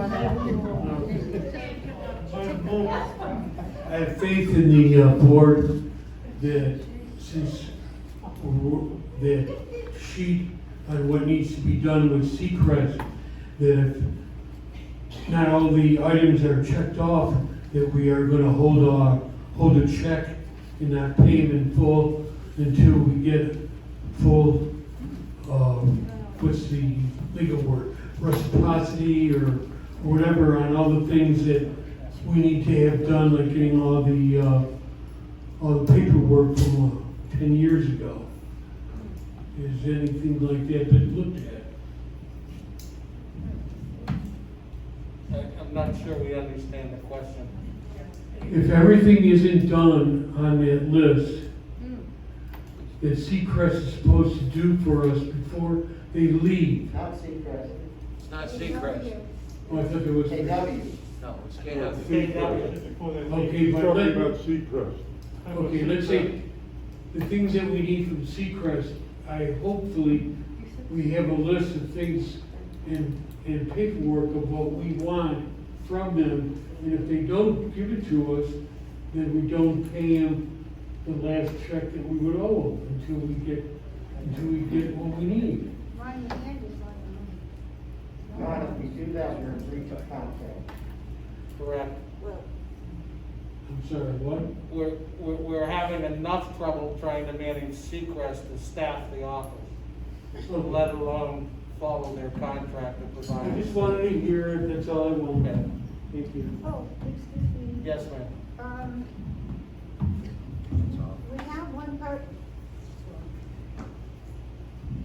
We have one person that showed up that is there today. They owe us for a couple of other people. Right, they I'm missed, just- they missed a week. Right, I'm just throwing it out there. And over the last 3 years, we paid them $200,000 for hours not worked. That's what the derivative demand is all about. They have a history of billing us and us letting them off the hook, okay? And we are keeping track, and we will get our money. And the only way we can do that, and it's gonna be a legal tussle, if we deduct it from their last check, okay? That's what I Which to meant. me seems reasonable. It's an unpleasant experience as they depart. Let me make that a simple statement. Okay, community updates. Committee updates.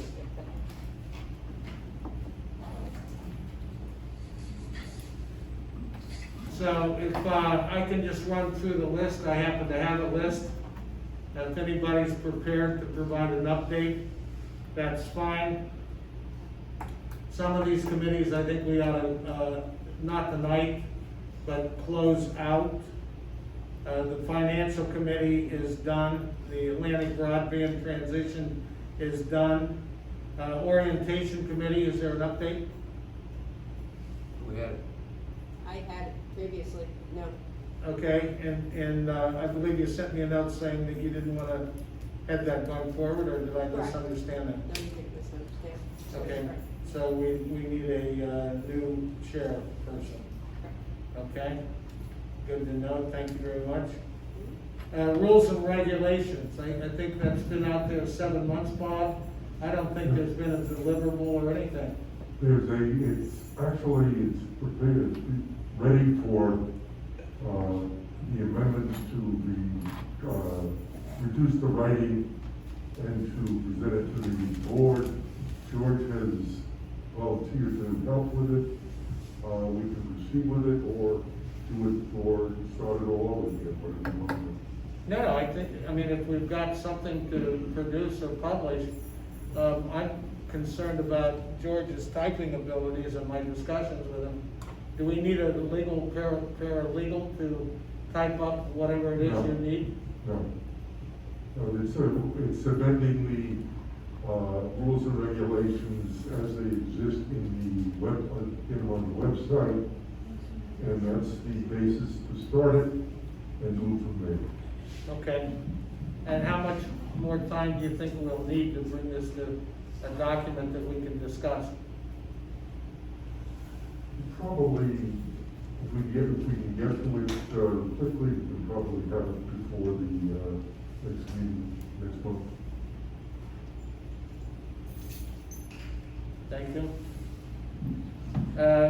Can we declare the secret search committee? Yes, Hiram, I'm Just a sorry. quick question. Do changes to the rules and regs require a 75% membership vote? No, we're not amending the docs. Rules and regs are not amending the docs, only docs require them. Thank you.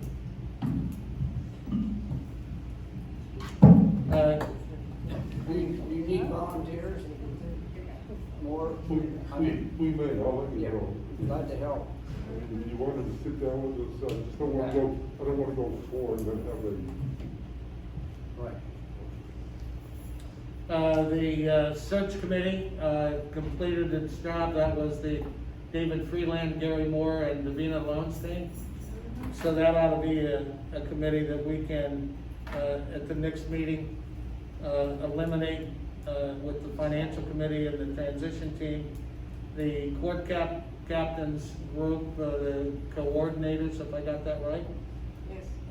You I think said you were turn that over to somebody else, or you had passed, and who is that? They need to be voted on. Oh, no, I'm saying I don't want to do it. I Oh, don't okay, know. no, that's fine. So there's an open position that to handle the court captains moving forward. Landscaping committee is Sharon Harris, she left. Okay, she has a lot to say. Michael, did you and Sharon prepare something? She, basically, let me get. Please. Enlighten us. As, I'm not sure if I'm the one that should say this, but I will, because I know that she sent a statement that I forwarded to the board, that she is going to be leaving, I believe, in the middle of May, I'm not sure. By June 1st. And that she has asked that I move in and to become the chairman. Of course, I'd obviously have to get on the committee first, but that's what she's wanted to propose. basically, she was gonna say this, but, our current, emphasis is going to be on finishing the perimeter, reclamation renovation process. We now have 3 or 4, bids, and, we're currently working on improving the bids, and, the main one in contention right now is actually the one from Seacrest Landscape. They make it clear that it is not Seacrest Management, it does not have anything to do with the property management end of it. They are a separate section, part of the Seacrest group. So that's pretty much what we're doing right now. She has spoken to some of the landscaping, garden companies, and I'm going to update myself on some of that when we get in. But that's pretty much it. Thank you very much. And while I'm here, No, not yet. while I'm here, and I know you haven't read that yet, but I know the pool committee is on your list, so I'll just kill 2 birds with 1 stone here. And I sent you and I sent the board a notice that effective immediately, that I'm stepping down and resigning as a member of the chairman rather of the pool committee. I've discussed with the 2 of the other 3 remaining members, and one of them is no longer in the community anymore, Diane. And we all agreed that essentially when the pool committee was formed and took place, the purpose of that was to help in the transition between the pandemic and getting back into somewhat close to normal times. We're still not quite there, but we have opened up Dawn to Dusk, and I believe I can easily say this, and I know it's on your mind too, because you've spoken to me about this, that I think that this pool committee has served its purpose, and probably, and they agree with me, should be disbanded, so I would recommend that. You know, I think the only issue, we need some way to monitor the cracks that we've got and the new startup with the pool company to maybe once and for all solve the filtering problem and get the water clean so we don't have such a scum wall. I'd be willing to help out in that regard, you know, as I've been doing, but one of the things that basically the only thing we were really doing is we were going by, we were keeping an eye and monitoring, and for the most part, I would say 99% of the time, I think people are pretty good about the number of total people in the pool in the area, as well as social distancing, and wearing a mask, and we have to, some people, I mean, but you can't, honestly, you can't be a policeman. Someone came up to me and complained about somebody that brought in a cooler full of beer at 5 o'clock in the night. So my answer to that is call the police, talk to them. You know, basically, when we opened this up Dawn to Dusk, we also opened it up, basically, you people out there that are using the pool, it's your pool, and we can't be babysitters, and you guys have got to take care of it yourself. But I will help as far as monitor, you know, as best I can. Thank you, Michael. We've got 3 or 4 more committees, and then I will make a proposal to table new business for the next board meeting, given the hour and the fact that we're losing owners. Keith, you want to talk about security and Saw and Hammer? Well, actually, this is just a reminder that month of May is actually bike month. And we down at the Saw and Hammer shop, we have a lot of bike tools. We'll put on fenders, tires, adjust your brakes. You're welcome to come down and use the shop. It's open. We have 5 guys that are involved in the Saw and Hammer shop. Our names are on the door. We'll help you in any way we can with the Saw and Hammer shop. And Bike Week is coming up in May. And as an incentive, we've got this handy dandy horn that we're going to give away in the month of May. I don't have a bike. It's kind of loud. Okay, we hear it. Okay, just make sure you hear it. Hey, this could be yours, just come down and get this on the shop.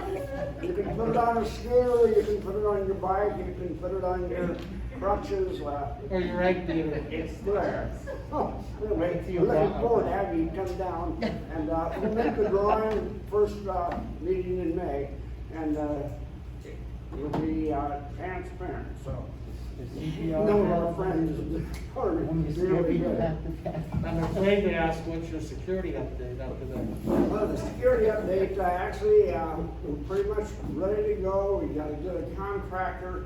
Because of the transition, we have to interface with our property manager. It'll be KW. Right now, things are kind of shaky with Seacrest, so within the next week or two, we'll be ready to go and go after a contractor. We know exactly what we want and where we're going. In This 2 is a weeks- lighting, electrical contractor? Yes, we need an electrician, a licensed electrician. And do we have one lined up? We have 2 ready to receive any proposals. Okay, thank you. Building, yes, Michael? One thing on that. The Sorry, siren? my apologies. Yeah, Keith, I spoke with you about this, and I spoke with you about it too, Bob. As you know, I'm no longer locking up, and Keith and George are doing a good job doing that. One of the things, connecting with security, so there is connection there, is we spoke about having an auto lock system put on the front and back door. And that would, I think, make things a lot safer, and we wouldn't have to be coming in the middle of, at 10 o'clock at night, locking up, when this would automatically do it, and I think it would just make things a lot easier.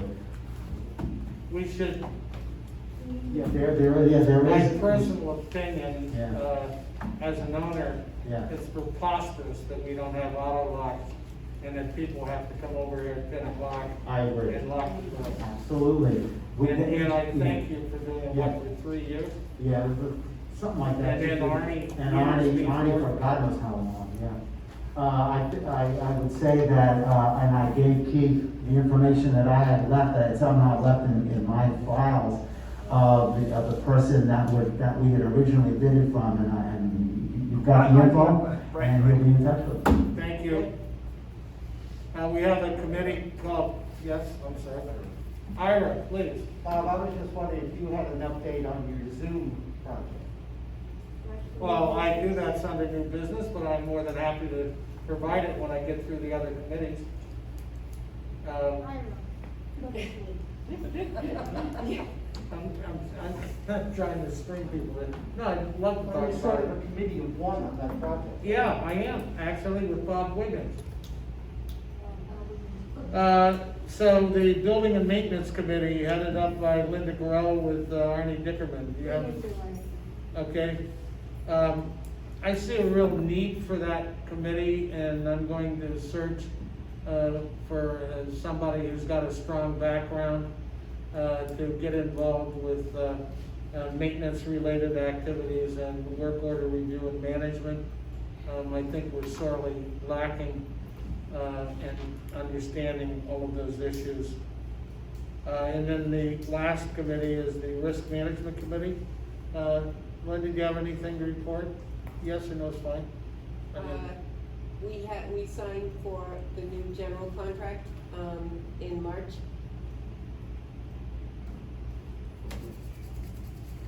Which contract? The general, the general, yeah, in the insurance, I'm sorry, the insurance, general insurance. Are all the new contracts posted as they come up? I believe they are. Okay, there was I may be wrong in this, but I believe there was a point in time where the office, not you or your team, was like posting the first page of the contract and not 60 or 100 pages. I think we're required to post the whole contract. I believe it is. Am I correct, Alan? I'm sorry, I couldn't hear you. It is the whole contract. Thank you, sir. Okay, I will provide Mr. Wiggins and my update on the Zoom project. Yesterday, I received, Friday yesterday, 3 proposals from Knight Automated Electronics. One to do the auditorium room, one to do the card room, and one to do the board room, to understand what it would cost us to be able to Zoom, to be able to broadcast over channel 590, etc. We'll post those bids. I have a second competitor that I've been in contact with, Best Buy's Geek Squad in Minneapolis. They have a team of sound and video engineers that do conference centers around the United States, and auditoriums for schools, colleges, classrooms, and so far their performance has been dismal. They got my money, they were here, they flew in some people for a walkthrough on February 9th, and here we are on April 12th, and I don't have a proposal yet, and we'll go out, hopefully I can get my money back at the time I invested in this, and then we will get another competitive bid or two if we can find somebody that will bid on it, and I'll post the contracts, Ira, so you can see what we're talking about. They were supposed to have somebody show up, to his credit, that's a joke, canceled because of another technical problem commitment, okay? We did have Zoom meetings in the past without all that being done. Can we not do them in the future for people who are unable or still unwilling to face the pandemic? Emily Olson and I have had Zoom meetings for the CCO. We've done live streaming in events. There is a issue with the overhead laser system that we got 18 months ago, that it works fairly well at night, not particularly high resolution, but you can watch a movie. I came over to see whatever the movie you were showing in the Recreation Committee. Showing another one this Friday. And you can see it and understand it. During the day, there is a problem with the laser beam from this thing and the ambient light, and you can't see the faces and you can't see the phone numbers on the screen. And when there's a problem with the control panel, I can go through the whole list, but if you're watching the Zoom and you're Zooming people and talking to them, then the microphones don't work and the speakers don't work. If the people at the board table and in the audience are talking while you're Zooming, then the Zooming people can't hear, okay? That the sound system and its controls are in overload and need to be upgraded. So the technology is 10 years old and needs to be upgraded. And that's what these proposals do. Yes, sir. I do know a big company in Florida that installed my TVs and everything, but they do a lot of big work. Okay. It's called Isle. I'll give it to you. Talk to me outside the meeting, okay? Yes. Just one thing, I'm just gonna shout it. Just to whoever's running that, this observation, that I came in here a couple times at 10 o'clock and the laser that was still on. Fortunately, I knew how to shut it off both times, otherwise it would have burnt out. So you guys who are doing it, please be careful. I've never used it because I don't think it's No, never I know worked. it's not you, but whoever. Yeah, the video. I don't know that most people know how to work that little 3x5 panel on the wall. Emily does, and she's pretty good at it. And Ira, I don't know if you do. Not as well as Emily. But Emily's a whiz at it. So I want to thank all of those. Excuse me, sir. Yes, ma'am. Did you voice what our assignments are? of what we have agreed to do? I don't know if everybody knows what everybody is doing. We haven't finished going through that process. Okay, I'm just checking. But Linda Gorell has agreed to continue to do the pet applications. And my dog even got to know her when my son brought his Yeah. 4-month French bulldog from Colombia. Rusty, yes, sir. Rusty, 468 Holyoke, can I assume that as part of the electronic fixing up y'all are gonna do, that you're gonna get 7 or 8 microphones so that you don't go through all of this passing them back and forth and everything? Rusty, you can assume that that's one of the fixes in their high-tech digital hockey pucks. That will wireless pucks that will sit in front of each director and at the podium if we decide to spend the money. Okay, so that's one of the fixes. The other fix is some of us are getting really tired of videotaping, converting the format to YouTube.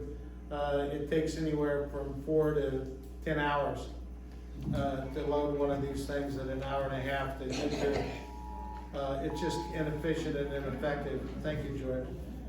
But the technology, the latest technology is a square box with a camera that has a computer in it, so you don't need a laptop, and you mount it in the ceiling. And we would have one for the board and one for the podium, okay? So there's better technology that's used around the country to do that. So we will post the proposals. Any questions we will address on that. But that's the only assignment I think that we have that's new.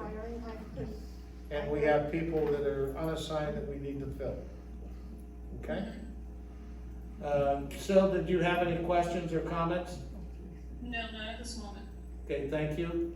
So I would like to propose that we take, yes, Emily?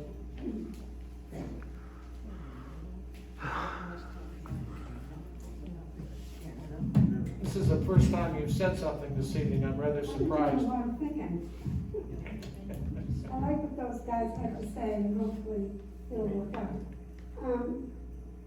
I want to say thank you for having a night meeting, because the CCO has tried to do that for 11 years.